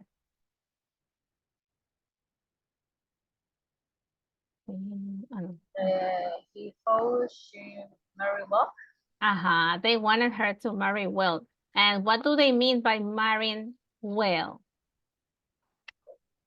A rich man and a good family. Someone from a rich family too, right?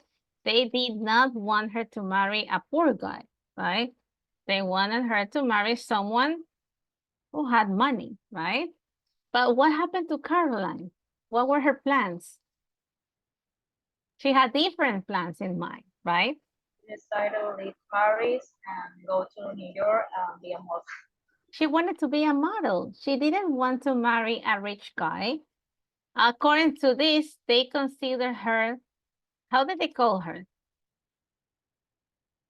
A rebel. Rebel. A rebel, right? So who is a rebel? How can we describe someone who's a rebel? Adrian, any ideas? I know you're thinking. What does it mean, a rebel? Oh, Adrian, he's a rebel. Why should I say something like this? I don't know, maybe I'm a rebel. That's why I gave the example. You look like a rebel. But and then you could ask me, so what do you think I'm a rebel? Why? Just because of my face? I think it's people that don't follow the society expect with us. Yeah. So they do not want to follow the rules, right? They want to do something different. Maybe, do you think it's fair to call someone a rebel? I don't know if the word is used properly. I don't know. Just because you want to do things different, or you don't want to follow what the society wants you to do. Do you think it should be fair to be called a rebel? I don't know. What do you think, Samuel? If someone called you a rebel. Can repeat the question? We were talking about people being rebel. Do you think it's fair to be called a rebel just because you don't want to do what your parents want you to do, what your family want you to do?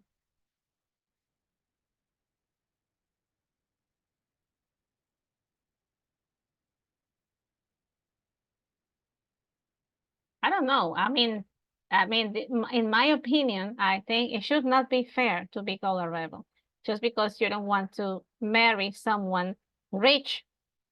You shouldn't be called a rebel, right? Maybe she just wanted to do something different. She had her own ideas and she wanted to live her life in a different way, maybe, right?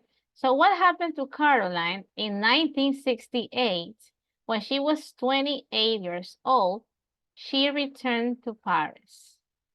But she was not living in Paris because she was she went to schools in England. So maybe she was living in England, not in France. But in 1968, she went back to Paris. So there's an audio here. Okay, let's listen to her story because this is not, the story is not being, she's going to tell her own story in here. Let me see. Should be, no. Here, okay, and here. So now listen to Caroline describing her own story. 1.44. En mai 1968, je suis rentrée à Paris. In May, she starts speaking in French because she was from France, right? So that's why this is her own voice, actually. And she's speaking in French. 1.44. En mai 1968, je suis rentrée à Paris. In May 1968, I came back to Paris. It was a very exciting time. There were a lot of demonstrations and fighting between students and the police. I wasn't really interested in politics. I wasn't a communist or an anarchist, but I loved the atmosphere. All the students were fighting for freedom, for revolution, and the French police were everywhere.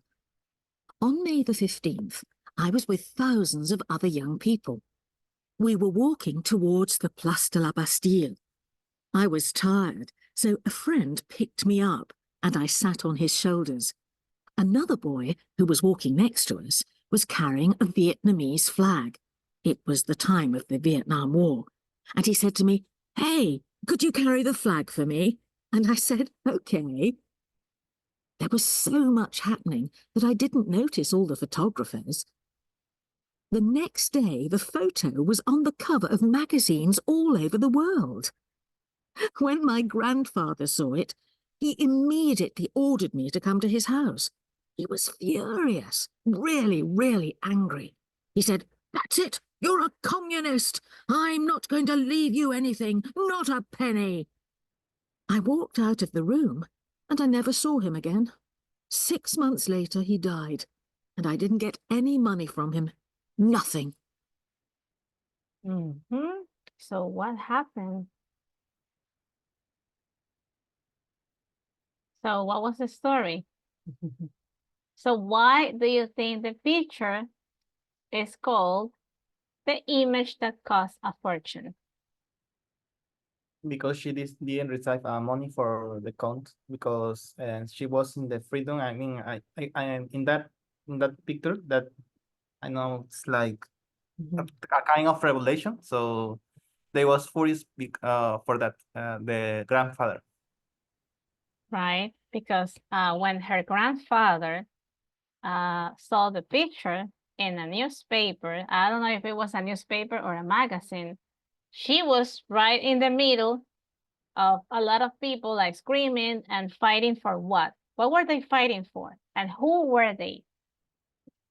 Okay, too many questions. Why were they walking down the street? According to her, because she's telling her story. Why did she go there? Did she wanted to fight against something? Was she in the middle of, I mean, was she part of the group of people or not? Any ideas, Melissa? No? Camila? Would you like to listen to the audio again one more time? I think we can, but be careful. Let me show you something. If you want to take notes, you might do it. Actually, that will be a listening quiz, okay? So they will ask you to complete this information from the audio. So these are the different statements, and this is the information they want you to fill out. So in 1968, and then you will find 3 different options, and here I couldn't grab the picture because I took a screenshot, but that's gonna be the first one. What happened in 1968? Number 2, she loved the atmosphere because all the students were fighting for, and there might be 3 different ideas. Number 3, she was sitting on the friend's shoulder. Why? Number 4, she was carrying the flag because. And 5, her grandfather died 6 later. It might be 6 days, 6 months, 6 years. So they want you to find this very specific information. So now let's go back to Moodle and let's listen one more time. Okay, vamos a escuchar de nuevo. Pues, usually it might take, on the first time, you might not find all the information, so it's completely fine if we go back. 1.44. En mai 1968, je suis rentrée à Paris. In May 1968, I came back to Paris. It was a very exciting time. There were a lot of demonstrations and fighting between students and the police. I wasn't really interested in politics. I wasn't a communist or an anarchist, but I loved the atmosphere. All the students were fighting for freedom, for revolution, and the French police were everywhere. On May the 15th, I was with thousands of other young people. We were walking towards the Place de la Bastille. I was tired, so a friend picked me up and I sat on his shoulders. Another boy, who was walking next to us, was carrying a Vietnamese flag. It was the time of the Vietnam War. And he said to me, "Hey, could you carry the flag for me?" And I said, "Okay." There was so much happening that I didn't notice all the photographers. The next day, the photo was on the cover of magazines all over the world. Magazine. When my grandfather saw it, he immediately ordered me to come to his house. He was furious, really, really angry. He said, "That's it, you're a communist. I'm not going to leave you anything, not a penny." I walked out of the room and I never saw him again. 6 months later, he died, and I didn't get any money from him. Nothing. Okay, so what was really happening in the picture? Who were these people? Were they police people? Just citizens?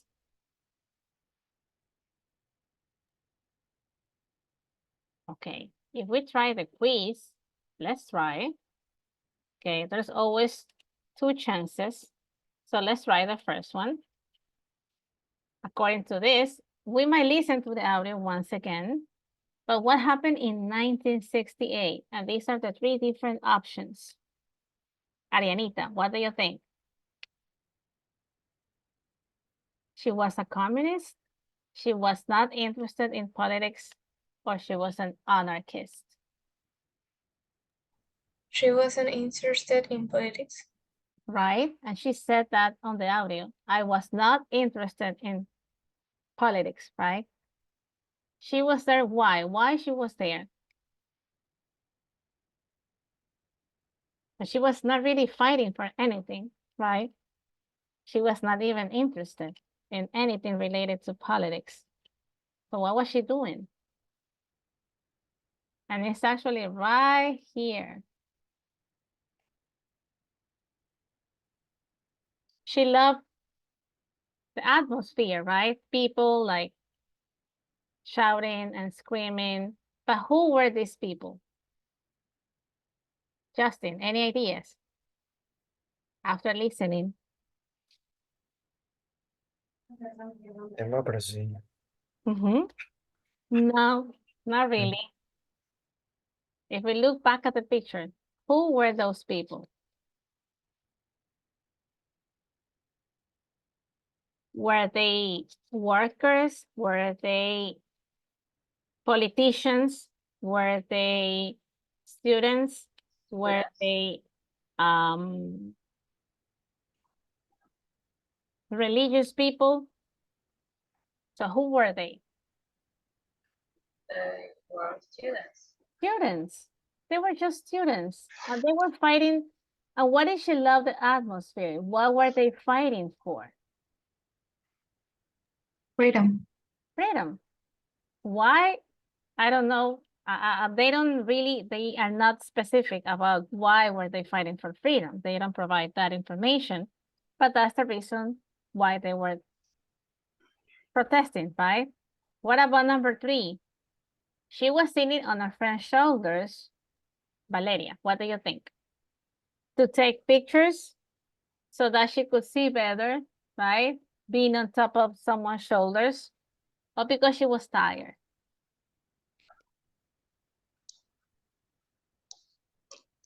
What do you think? Because she was tired. Because she was tired, right? Why was she tired? Any ideas?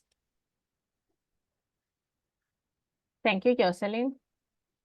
She was tired because maybe she had been walking We don't know how long she was walking, right? Maybe she was tired. She was not taking pictures, right? What about number 4? She was carrying a flag, right? Why she was carrying a flag?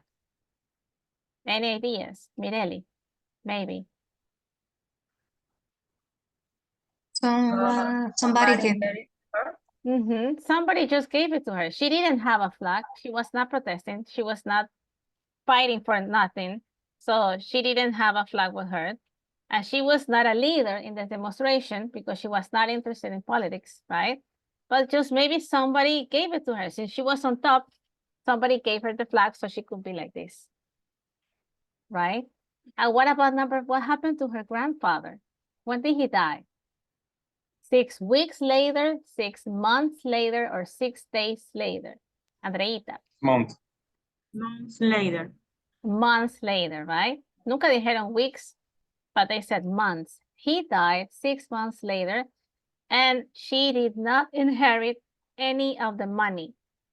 Because why did she didn't inherit anything from her grandfather? Any ideas? There was a reason. Because he said that she Because- was a communist. He thought she was a communist. And maybe due to his political beliefs, he was against communism, right? And since he thought she was a communist, he said, I'm not leaving you anything, not even a penny. ¿Y qué es un penny? Un penny es un centavo. So she ended the story without any money. She was not rich anymore.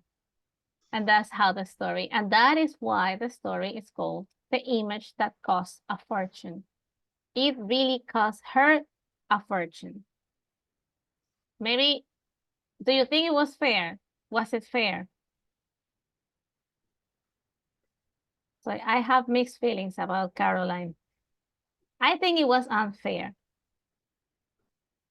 Because she wasn't even interested in politics. So, and again, this is, I mean, if you want to check prepositions, so there's like additional, there's like additional material I share on the platform with you. If you wanted to just check the grammar rules, this is where you could find it. Now, let me show you something different. And it's on my slides. So let's go back to my slides. Let me show you now.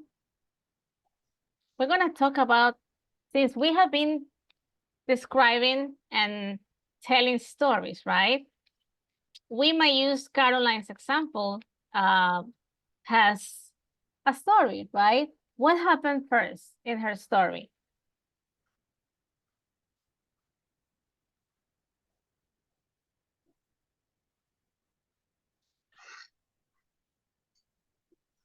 According to her story, she was a rich girl, right? Then she participated. I mean, she didn't want to do it, but she was in the middle of a protest.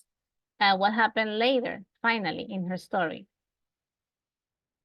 She didn't inherit any money because of the picture of her in the magazine, right? So that's somehow how we can use these are words, time sequencers.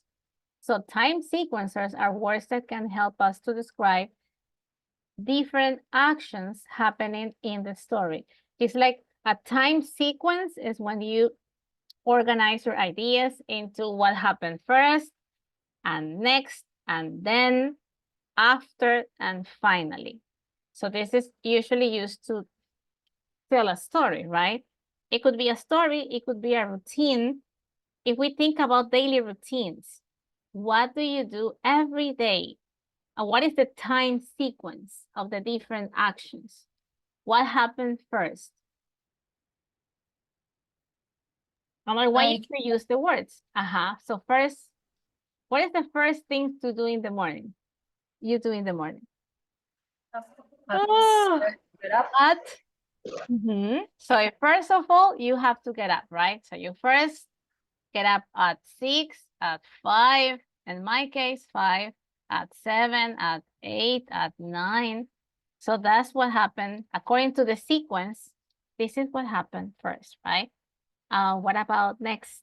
What happens next? And then what happens? Wash my face. Then you wash your face, right? And then after that, wash my teeth. You wash your teeth. And then later, you put on my clothes. You put on your clothes. And then have breakfast. You get dressed. Maybe you get dressed before. And finally, you are ready. You're not going to school because you're university students, right? So instead of saying I go to school, then you might say I go to my university classes, I go to work. So when all the time sequences of the different actions you have to complete, it's finished. I mean, when you you brush your teeth, you got dressed, you have breakfast, finally, you're ready to leave. Okay, this is how I want you to type the different time expressions in here. So you might use the words first, then, after, later, after that, and finally, what happened? What is the last action in the time sequence? According to the pictures, you're looking at the screen right now. You're looking in here. So can you please help me by typing the words? So this is just this is my first story, right? And this is not actually the first story because we have talked about Barack Obama, Caroline, and now the everyday routine habits. And now I have another story, and this is a story that you might know already. This is a story we usually tell little kids, right? In English, they are called story tales or bedtime stories, because we usually tell stories to kids before they go to sleep, so they can get sleepy. So this is the story of the 3 little pigs, and this is the 3 little pigs story sequencing. So we're not cutting, right? I wish you could cut the pictures. I already did it for you digitally. I cut the pictures, and I want you to think of the story. Let's remember how the story goes. According to the 3 little pigs story, what happens first, and then next and last. And these are pieces of the story. This is like the different sequence of different actions. They might be in order, they might not be in order. So I want you to, you can move it, right? According to where it should be. And you can also move the pictures. So what happened first? How the story of the 3 little pigs start. ¿Quién se acuerda? ¿Quién se acuerda? Nunca han escuchado esta, 3 little pigs.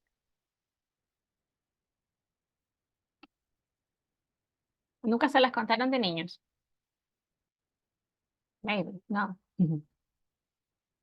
I remember I used to watch those very old cartoons, and they had like the 3 little pigs. Na, na, na, na, na. There was even a song about the 3 little pigs. So what happened first? Any ideas, Kyla? Can you remember the story? Do you remember the story?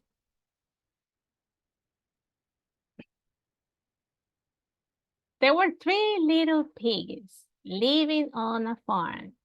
One piggy built a house out of, there were 3 different materials, 3 different houses built by 3 different piggies. They were brothers. So what about the first pig and the first house? I think that the first one was of a straw. Not actually straw. There is something weaker than straw. In English, it's called... Was it sticks? Sticks. Sticks. No, I mean, I think you're right. Straw in Spanish. How do you translate straw in Spanish? Can someone look for the definition? Let me see. Let me use my, which one? Uh-huh. So what is it thicker? Straw or Yes. sticks? First one was a straw. Straw, right? Okay. So the first little piggy built a house out of straw, right? So that was the first house. And then what was the other character in the story? The main character. Wolf. The wolf, right? So what happened with the wolf? What were the wolf intentions with the piggy? You bleed it down. Yeah, excuse me, can you repeat? He bleed it down. Okay, he blew it down, but why the wolf wanted to blow down the house? To eat them. He wanted to eat the three little piggies, right? He was like this. So he started going like this. In English, they call it puff. Every time I mean, in English, there might be thousands of different verbs. Even to make a sound, they make a verb out of a sound. So if they want to say that they were like this, they call it puff. So because of the sound, it might be like this. So they call it puffing or blowing like this. Right? So it started blowing the house, and the house eventually fell down because it was made of straw, right? And then what happened to the next piggy? He built a house out of, how do you call sticks? So what are sticks in Spanish? Let me see. How do you translate Sticks sticks? of palos. Palitos, right? Como de caña, sería, ¿no? Palitos, como ramitas, ajá, como ramitas o palitos. So I think that house might be a little bit stronger than the straw house, right? So then the wolf came again, and he eventually could blew the house down, right? And then what happened to the third piggy? Any ideas?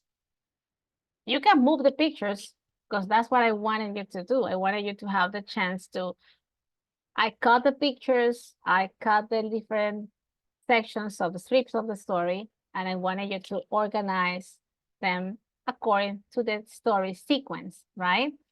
What happened to the third piggy? He built a house out of, see my annotation tool, where is it? Wait, it disappears every time. Okay, here. So the third little piggy built a house out of bricks. So what is it, bricks in Spanish? Bloque, el ladrillo. So bricks are much harder than sticks or straw, right? So what happened to the wolf? He was like,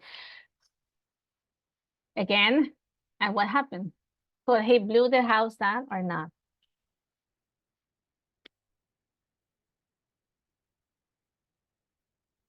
And then what is the end of the story?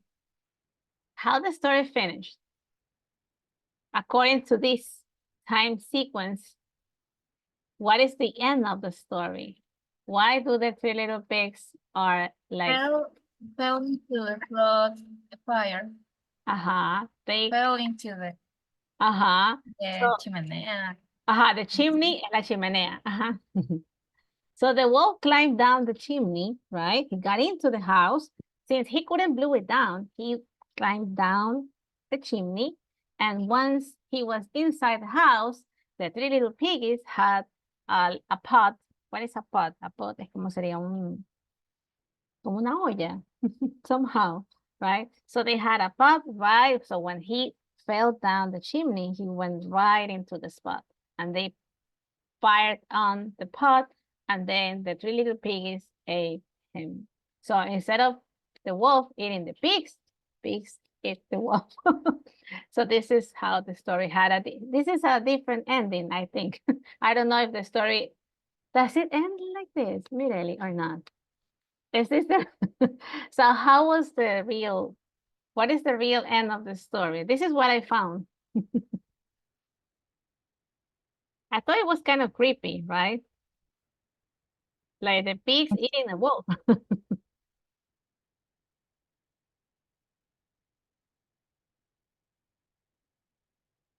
But this is what I found. So I wanted you to just like use the time sequencers to tell the story.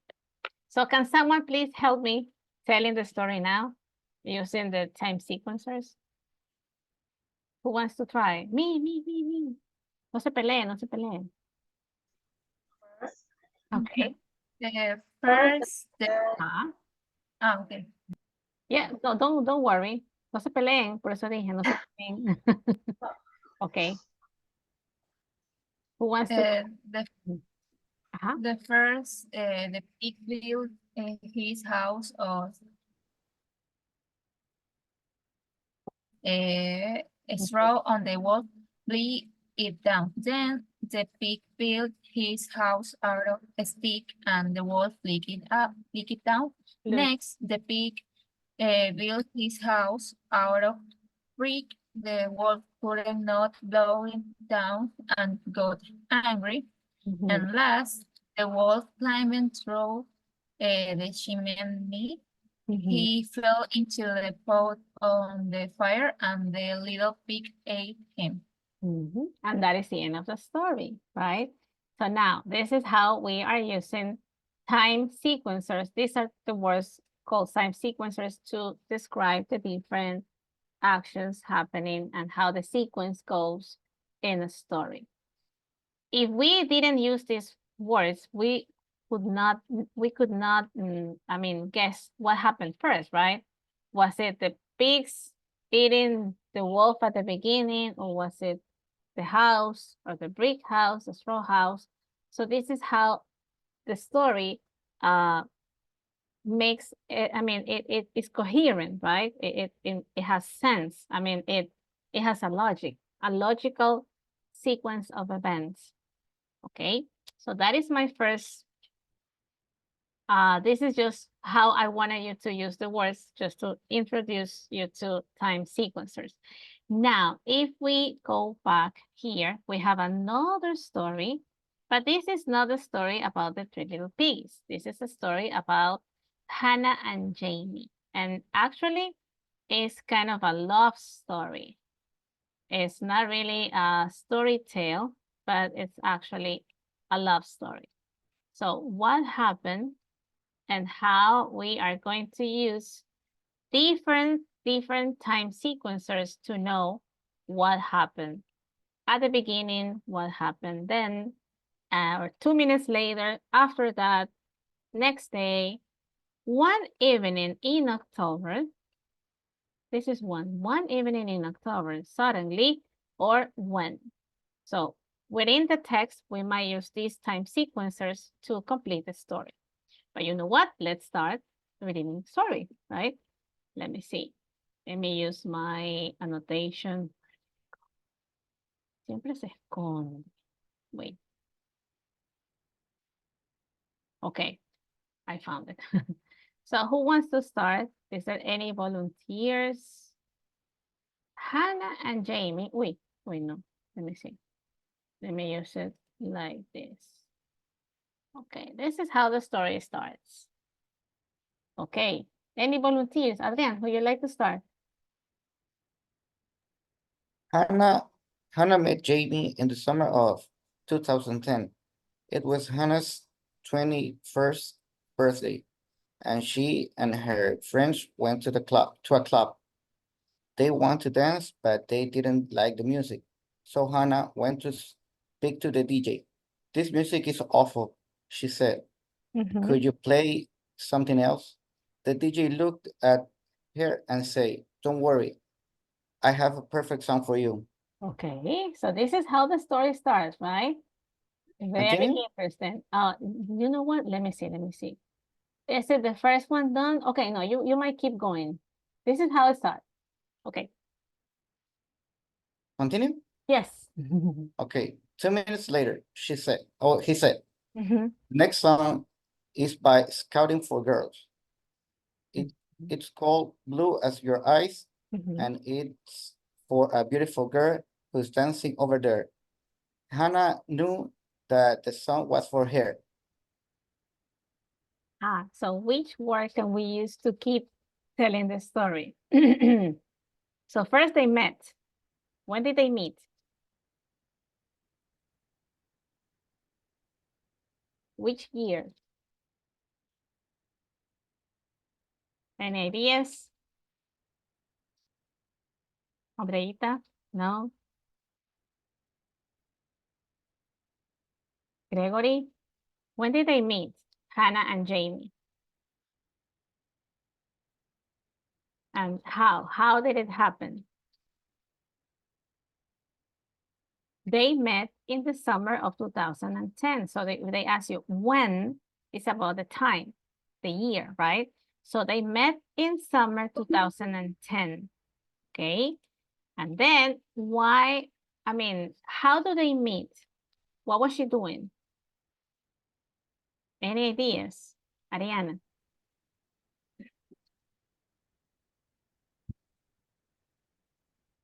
Maybe? Yes. It was the Hannah birthday, and I don't know if Jamie is a girl or a boy. I don't know, but when she went to the club, he meet him there. So it was a DJ, I guess. Okay. So it was Hannah's birthday, right? So she and her friends went to a club, right? So usually when you go to a club, you go to celebrate, maybe to dance, or maybe to have a drink, right? Because they were celebrating, right? They were celebrating Hannah's birthday. So, but what happened to the music? How was the music? Awful. What does it mean, awful? She didn't like it. They did not like it. Maybe it was boring, but they thought, oh, this music is awful. Horrible. Horripilante. She said, could you play something else? So she asked the DJ, right? And what happened with the DJ and Hannah? Any other ideas? Yes, Cesar. The DJ answered to her that, don't worry, I have the perfect song for you. So he was very nice with Hannah, right? He said, don't worry, I have the perfect song for you. It's called Blue Has Your Eyes, right? And it's for a beautiful girl who's dancing over there. And then, what happened later? Jamie Yes. le pidió el número. So he asked her for her phone number. And did she give it to her? Did she give it to him or not? Did she give Jamie her phone number? What do you think? Yes. Yeah, she did, right? So Hannah gave him her phone number. And this is how the story started, right? And then what happened later?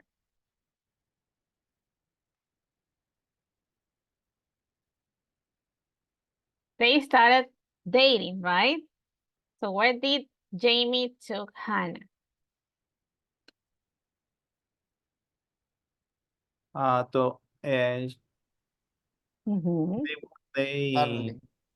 went to a romantic French restaurant. So he took her to a very romantic French restaurant. So he really liked her, right? He took her to a really nice place and they had a wonderful time. But as you can see, there's some missing information, and this is where we might need to use these words, but these are not all the words. There might be other words missing, and this is where the story is actually complete in Muru. Okay, let's go back to Muru, and I'll show you where the story is. And this is unit 2B. No, 2C, I'm sorry. This is unit 2C. And let me see. Okay, see. To see, it's open now if you want to check all the activities. Don't try the quizzes yet. We're gonna go little by little. We might have to start by this. This is how the story starts. Time sequencers and connectors. So if we try, don't try the quiz yet. Let me try it for you. Let me show you how the quiz will be. We might try doing it in here before you trying the quiz. These are the words that should be within the missing pieces of information. There's after that, 2 minutes later, next day, when, one evening in October, or suddenly. But, and here we have the audio, so we can listen to the story and it would be much easier to complete, right? So let's listen now. 1.45. Hannah met Jamie in the summer of 2010. It was Hannah's 21st birthday, and she and her friends went to a club. They wanted to dance, but they didn't like the music, so Hannah went to speak to the DJ. This music is awful. She said. Could you play something else? The DJ looked at her and said, Don't worry, I have the perfect song for you. 2 minutes later, he said, The next song is by Scouting for Girls. It's called Blue as Your Eyes, and it's for a beautiful girl who's dancing over there. So what is the first time connector? 2 minutes later. 2 minutes later. According to the story, when she asked him, "Oh, this music is awful. Could you play something else?" He said, "Don't worry, I have the perfect song for you." And he was very kind, right? He liked the girl. 2 minutes later, so he didn't wait more than 2 minutes. 2 minutes later, he said, the next song is by, and it's called Blue as Your Eyes, for a beautiful girl. So this is how the story started. And then Hannah knew that the song was for her. When Hannah and her friends left the club, the DJ was waiting for her at the door. Hi, I'm Jamie, he said to Hannah. Can I see you again? So Hannah gave him her phone number. okay, so what happened in here? What was the next time connector? When? So when they left the club, he was waiting for her at the door. And he said, can I see you again? Right? And this is when she gave him her phone number. And this is how the romantic story started. And then Next day, Jamie phoned Hannah and invited her to dinner. He took her to a very romantic French restaurant and they talked all evening. Yeah, but you were throwing some amazing shapes though. I mean, I just couldn't stop looking at you. Though the food wasn't very good, they had a wonderful time. After that, Jamie and Hannah saw each other every day. Every evening when Hannah finished work, they met at 5:30 in a coffee bar in the high street. They were madly in love. okay, so according to the story, let's stop right here. What happened in here? Can I see you again? And she gave him her phone number, right? And then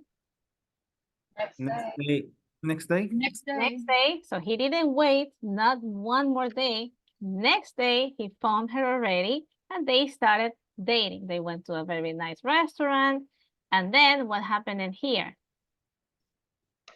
After that, After that, they started dating every day, right? They started going out and seeing each other. And what did they used to do every day?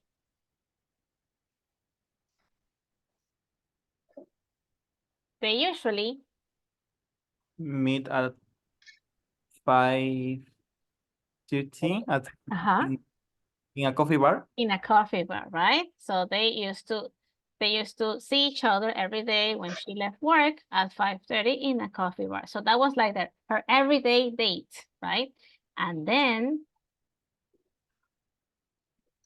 One evening in October, Hannah was at work. As usual, she was going to meet Jamie at 5:30. It was dark and it was raining. She looked at her watch. It was 5:20. She was going to be late. She ran to her car and got in. At 5:25, she was driving along the high street. She was going very fast because she was in a hurry. Suddenly, a man ran across the road. He was wearing a dark coat, so Hannah didn't see him at first. Quickly, she put her foot on the brake.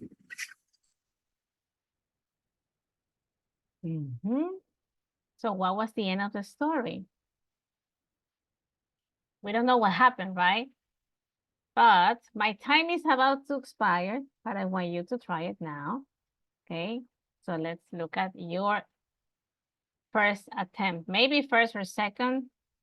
Okay, it's not gonna take too long, right?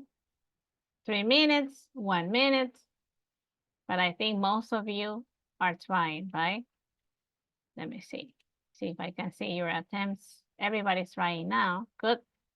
So what do you think? What happened? What was the end of the story? Any ideas? Let me see. I'll show you something in my slides. If we go back to the slides, this is where we are, right? This is Hannah's and Jamie's story. And this is like, these are some pictures from the story. So we could, like, if we look at the pictures, this is number 1. This is how they met, right? Number 2, this is when Hannah gave him her phone number, probably. Then number 3, when they started dating. And then what about number 4? What was she doing on number 4?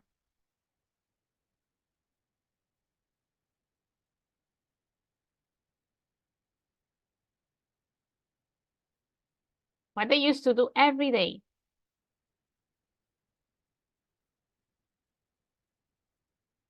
They used to date at what time?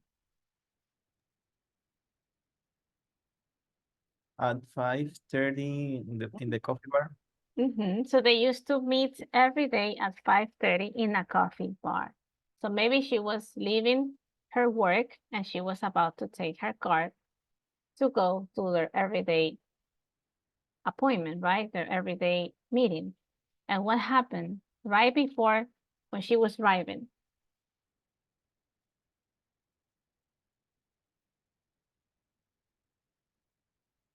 So this is kind of somehow how the story goes in pictures, right? But let me see, how are you doing over there on Moodle?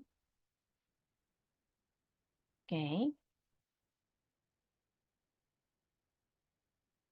Okay, so this is how the story goes. Okay, good. So it wasn't that difficult, right?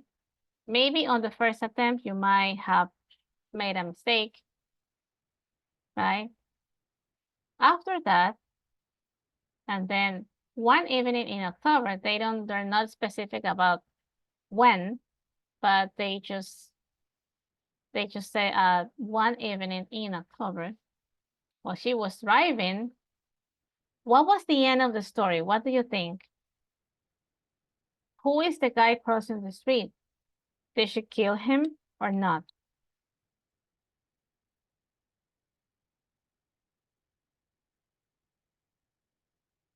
Okay, let's go back. Go back. So that is actually just the first quiz. But now, there are some questions about the story. Okay, I see there's two students already doing this. And there's 3 other words. Although, because, or so. Gabby, what do you think? What about the first one? Can you read it?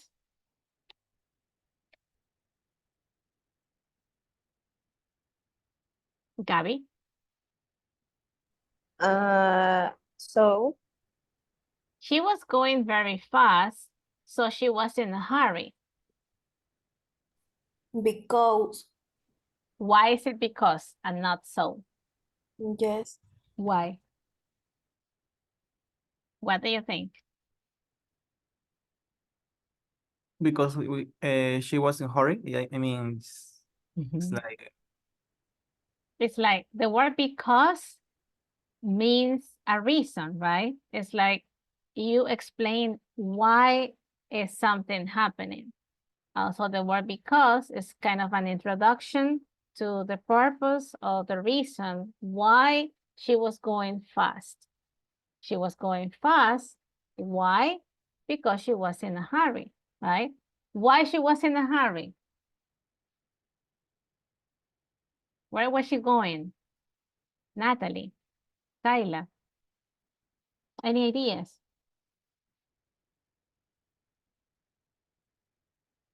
She was really in a hurry. Why? Who was waiting for her? Jamie. Jamie, right? Because every day they used to meet at 5:30 in a coffee bar. So it was raining and she was late. So what about number 2? The food wasn't very good. They had a wonderful time when they were dating. Also. Although it's like, although is a word that might be used to contrast two different ideas, right? Even though, or although the food was not very good, they had a wonderful time because they didn't care about the food, right? They were in love. What about number 3? So Can you read the whole statement, please? he was wearing a dark coat, so Hannah didn't see him at first. Excellent, Melissa. Excellent. That's it. That's it. That is an extra practice, and this is called 1C. And I think this is the first quiz. Oh no, that's the second quiz. Let me see. Yeah, this is the second quiz. This is called 1C. Now, let's go to the grammar section. What about this? We have another story. Think of this story. Who are the characters in the story? And what is it happening? What happened first, second, third, in the fourth sequence? They already give you the sequence, but they want you to organize the different actions according to the different sequence of the story. So what happened first? One day. One day on One day, es como cuando en las películas en inglés dicen once upon a time, érase una vez, or one day, es como comienzan, ¿no? Usually. One day in 2011, ya ni me acuerdo, 2011, one day. So that's the first one. Valerita, what do you think it could be the second action in the story?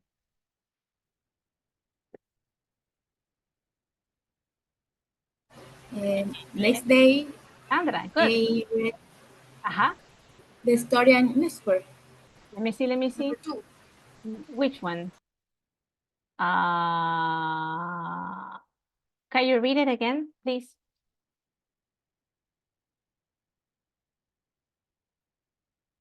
Which one is number 2?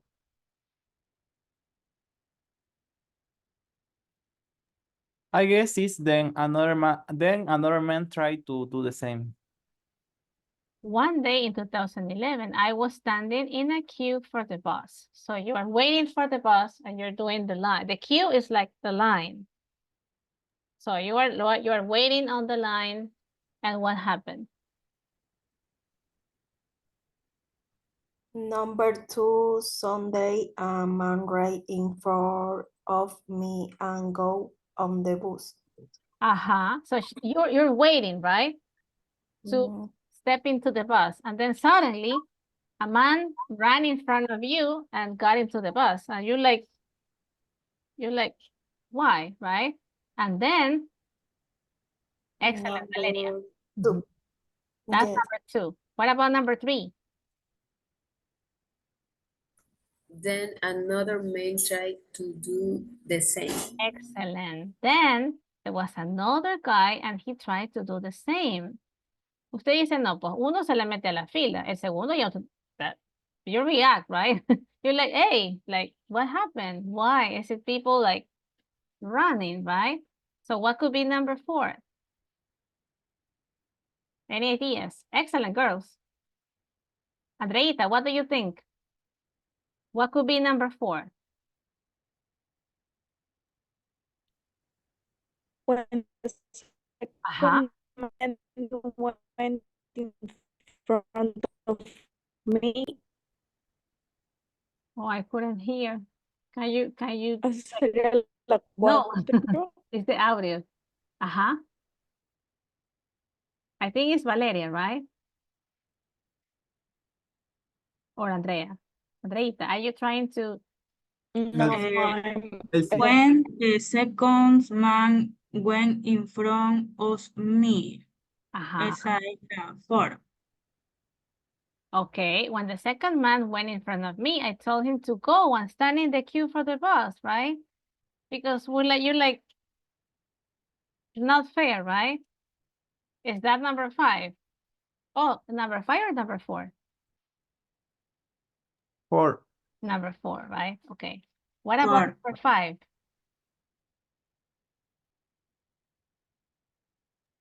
So when you see somebody else and then And he told me he uh-huh. was a policeman and that they were looking for a thief. So actually there was a policeman looking for a thief, right? So maybe that's why they step into the bus like running, right? And then what happened? Any other ideas, Ariana? No? A few Gregory? seconds later. A few seconds later. A few seconds later, what happened? The first policeman got off the bus with a man. So they grabbed someone. They were taking someone, but they didn't know what was happening.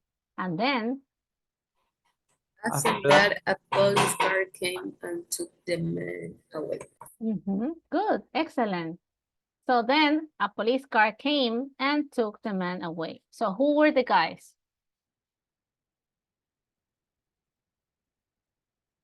Who was the first guy, actually? And then what happened on the next day, finally? The end of the story. Se nos acaba el tiempo. What is the last one? Number 8. All right. Yes, Domenica. Next day. Next day, I read the story in a newspaper. In a newspaper. So what they were actually doing? Who was the first guy who ran into the bus before someone waiting in the line? Any ideas? The thief? It was a thief. So the second guy was actually a police officer, right?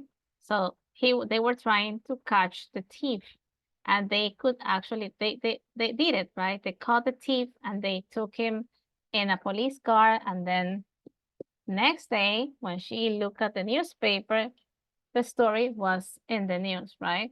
That there was some policemen caught a thief trying to run off in a bus. Maybe he was trying to escape from them, but they could actually grab the guy. That's it. So now you try it. Bien, bien, bien, bien. Very good. Now, let me see. There's something else. So that's another story, and this is how we're using time sequencers to complete the parts of the story. Now, what about this? And this is from the story. What about this? This is about pronunciation. Every word has a different, has one stress, the stress of the word is in one of the syllables of the word, one of the parts of the word. So what about the word across? Is it on the first or the second syllable? Across. Second, right? What about the word after, Justin? Is it on the first or second syllable? After. Second syllable. If it is on the fourth third, syllable, third. yeah, a third, right? You know, it's Yes, third. third, sí, After. yes. Good. Okay. Andreita, along. Along. Is it on the first or second syllable? Second syllable, long. Along, right? Reina, what about the word although? Although. Though. Second syllable, right? Good. Awful. Valeria. Is it on the first or second syllable? Awful. Off. On the first one, right? Porque no decimos awful. Awful, right? Natalie, because. Because. Diríamos because. No, right? Because. Okay. So it's on the second one, right? Okay. Aquí no hay realmente, I mean, rules, es solamente como que cuando usted lo pronuncia, en cuál de las dos sílabas, siempre es como en español nosotros le llamamos los tipos de acentos, ¿no? En inglés no existen los tipos de acento como nosotros usamos esdrújula, grave, agudo. No, ellos no utilizan tipos de acentos, pero sí ellos hablan de stress syllable. Significa que el stress significa que es como la entonación más fuerte cuando se pronuncia la palabra. Por ejemplo, si yo digo birthday, is it on the first or second? Birthday. Bird, right? No digo birthday, no. Birthday. So, el estrés de la palabra está en la primera sílaba. Evening. Melissa, what do you think? Evening. At first. Porque no digo evening, no. Evening, right? Pamelita, invite. Invite. Is it on the first or second syllable? Invite. In. Diríamos invite, pero yo digo invite. I'm gonna invite them to the party.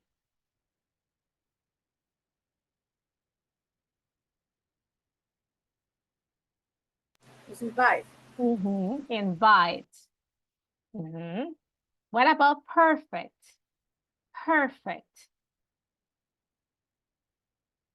Adrian, what do you think? First or second? First. First, right? Perfect. Porque no diríamos perfect. En español decimos perfecto.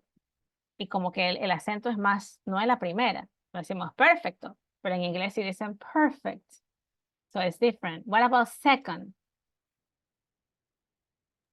Second, First. right? On the first. And that's it. That's what you have to do. And this is actually practice 2A. If you might have made a mistake, it's fine. Let's check at Cesar's attempt. Let me see. Second. Si no dijéramos second. No, we don't say second. But we say second. Don't worry. You can try again.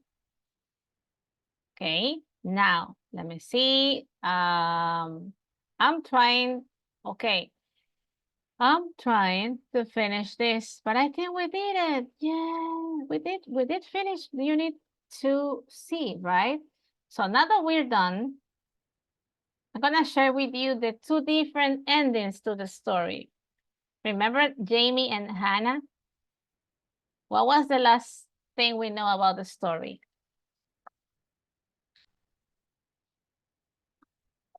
She was driving, and then what happened? All of a sudden, she put her foot on the brake. But there are two different endings to the story. There is like a happy ending and a sad ending. So let's see what happened. Wait, I'm going all the way down. It's actually 1.50. Happy ending. Suddenly, a man ran across the road. He was wearing a dark coat, so Hannah didn't see him at first. Quickly, she put her foot on the brake. She stopped just in time. She got out of her car and shouted at the man. Before you crossed the road, I hit you. I didn't see you until the last moment. Sorry. Hey, Hannah, it's me. It's Jamie. Jamie, what are you doing here? I nearly killed you. I was buying something. I was in a hurry and I crossed the road without looking. Come on, get in.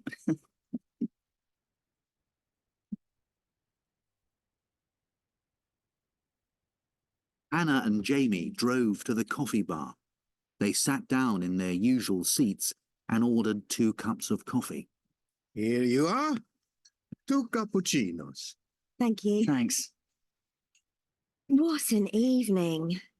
I nearly killed you. Well, you didn't kill me. So what's the problem? But what were you doing in the high street? I thought you were here, in the cafe, waiting for me. I went to the theatre to buy these tickets for the Scouting for Girls concert.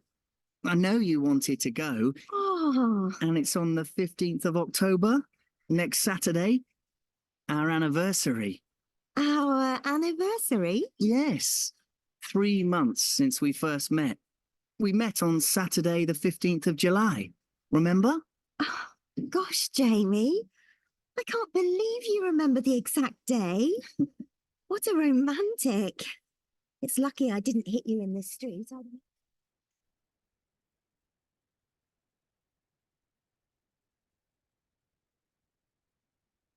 And that is the happy ending, but there's also a sad ending. 1.51.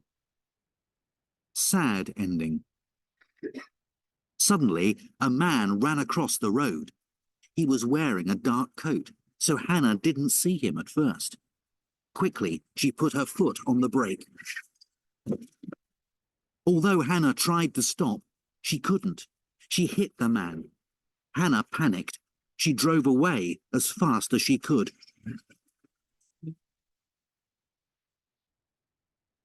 When she arrived at the coffee bar, Jamie wasn't there.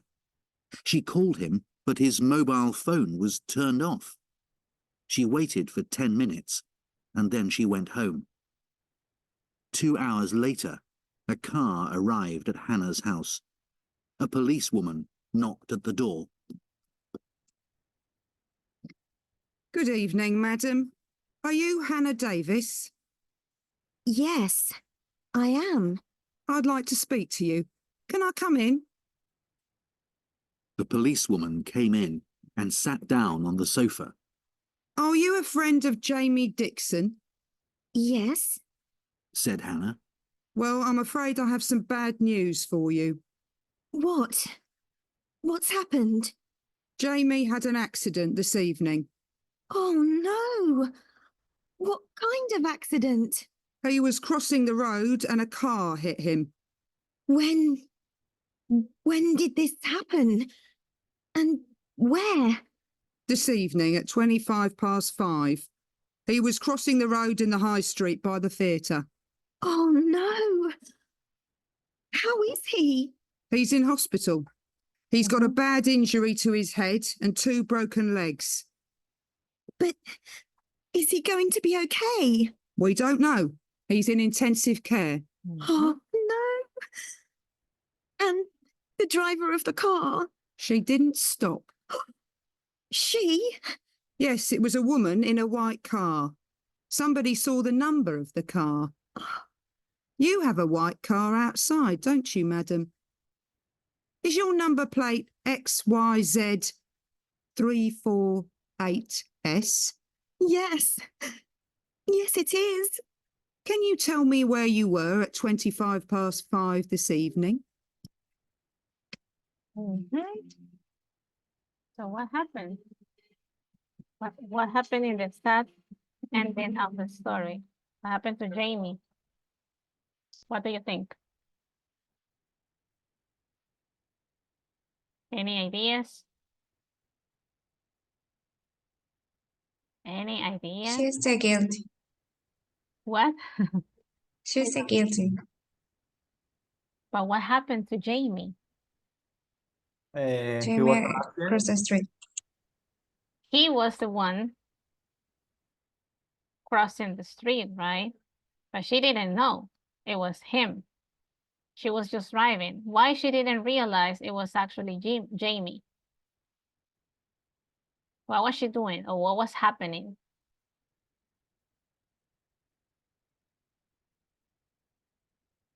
But she didn't know it was Jamie. Do you think she wanted to kill him on purpose or not? Or was it an accident, maybe? That's my question. Was it an accident or not? What do you think?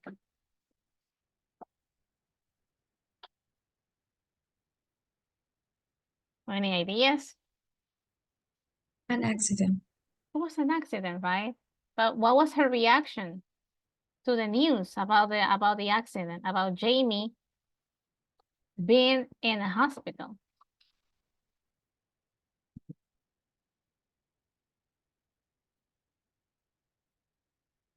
Any ideas?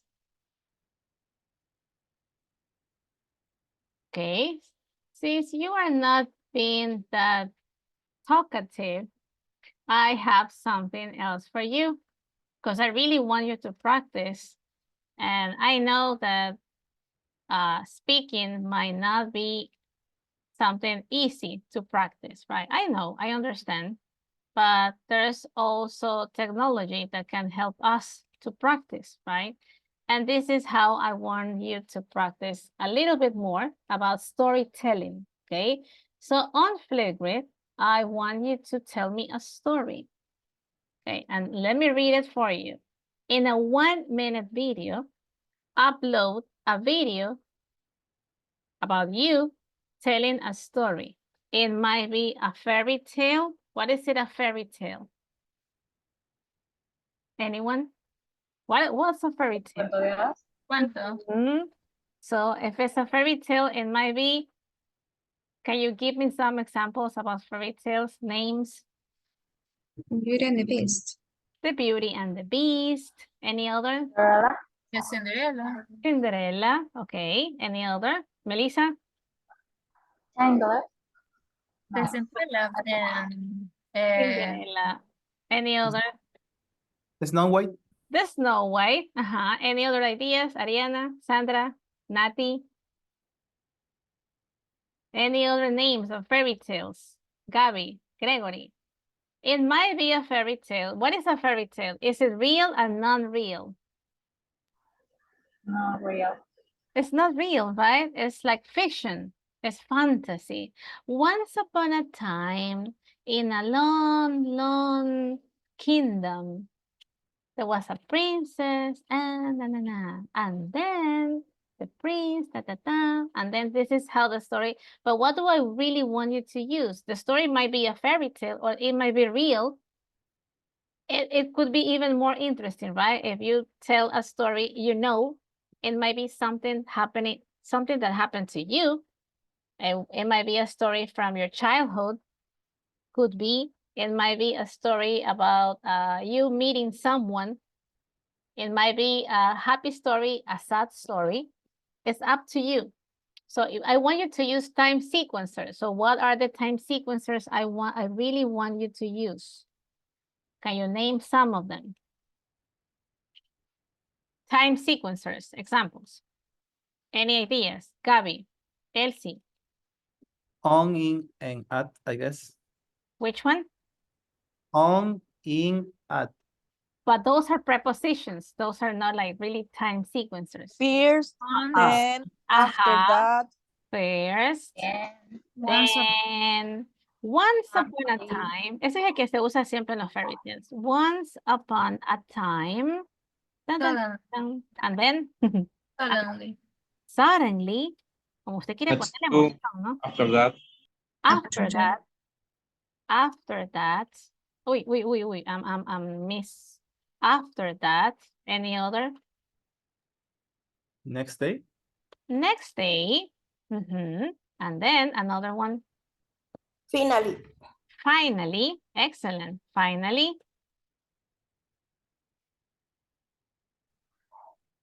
Any other? A few months later, a few. Excellent. A few months later. A few months later. It might be years later, a few years later, a few days later. Wait, days. Wait, days later. A few months, a few years, a few days later. So these are the words I want you to use on the video. And something I really like my students doing, I really enjoy when they when they personalize the video. If you're telling a story, you might add music to the story. You might add pictures, right?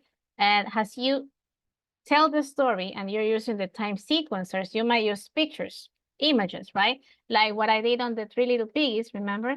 I was trying to use like the different pictures so you can understand what happened first and then, but I didn't, and actually I did, I asked questions so I can like get some of the different time sequencers, what happened first and then and after.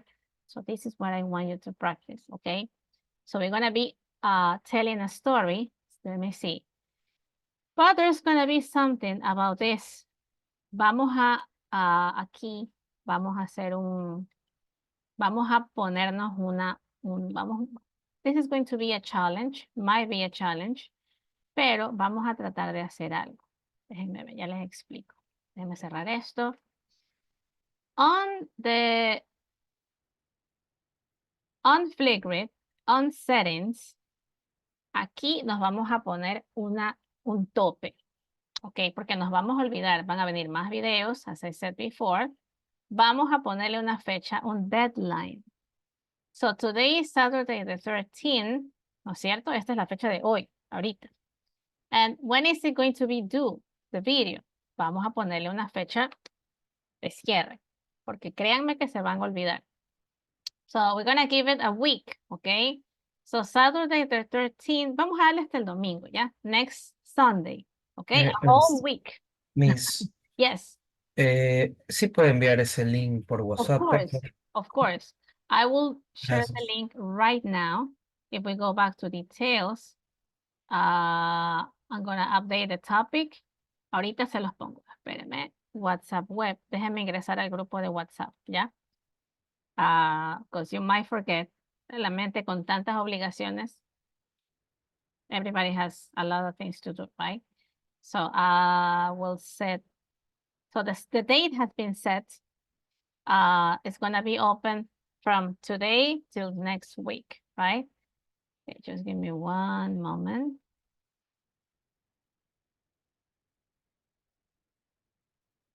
One moment. I'm opening WhatsApp web. Go to WhatsApp web and let me copy the link. So this is, okay. So this is going to be Flipgrid activity number. Flipgrid activity number 3, right? And this is the link. Wait, let me grab the link again. Okay. So if you look at the group in WhatsApp, espero que todos estén en el grupo because that really helps. So this is going to be Flipgrid activity number 3. I want you to tell a story in a 1-minute video. Personalize it as you wish. Make it pretty. It could be real, unreal, as you wish.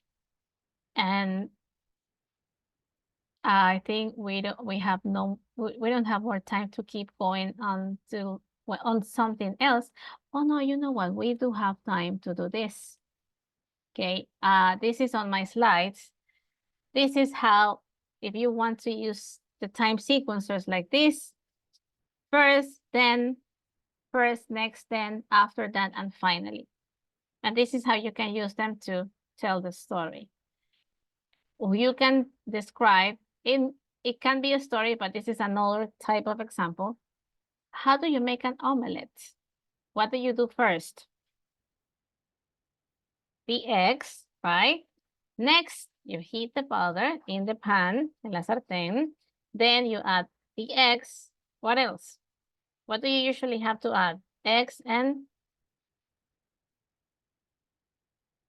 cheese, maybe, salt, And then once it's cooked, finally you eat it with a toast.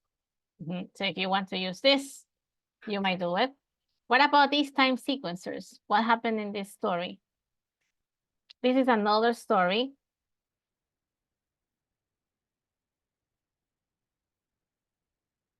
What about this? Any ideas? How can we tell this story? Birthday. Okay.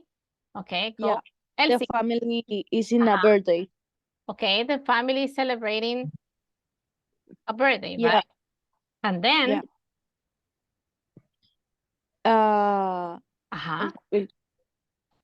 the person who is the birthday open the gift. okay. I think it's the boy, right? I think it's this boy. This is the birthday boy. I think, right? It might be him. And then what happened when he opened the present? The present is a big battery. In English, you don't call it battery, you call it drums. Drums. Okay. Drums es la batería. Drums. Okay, and what happened with the drums and the boy? The boy take the drums all day and all night. He was playing all day and all night. And what about his family? Finally? Oh no, that could be after that. Next day.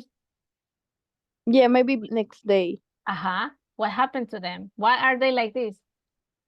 The drums are very loud. It's too loud, right? He's being too loud and his parents are like this. So what might be the end of the story? What do you think it should be the end? Since he was a bad gift. That was a bad gift. It was, they realized and they thought it was a very bad idea.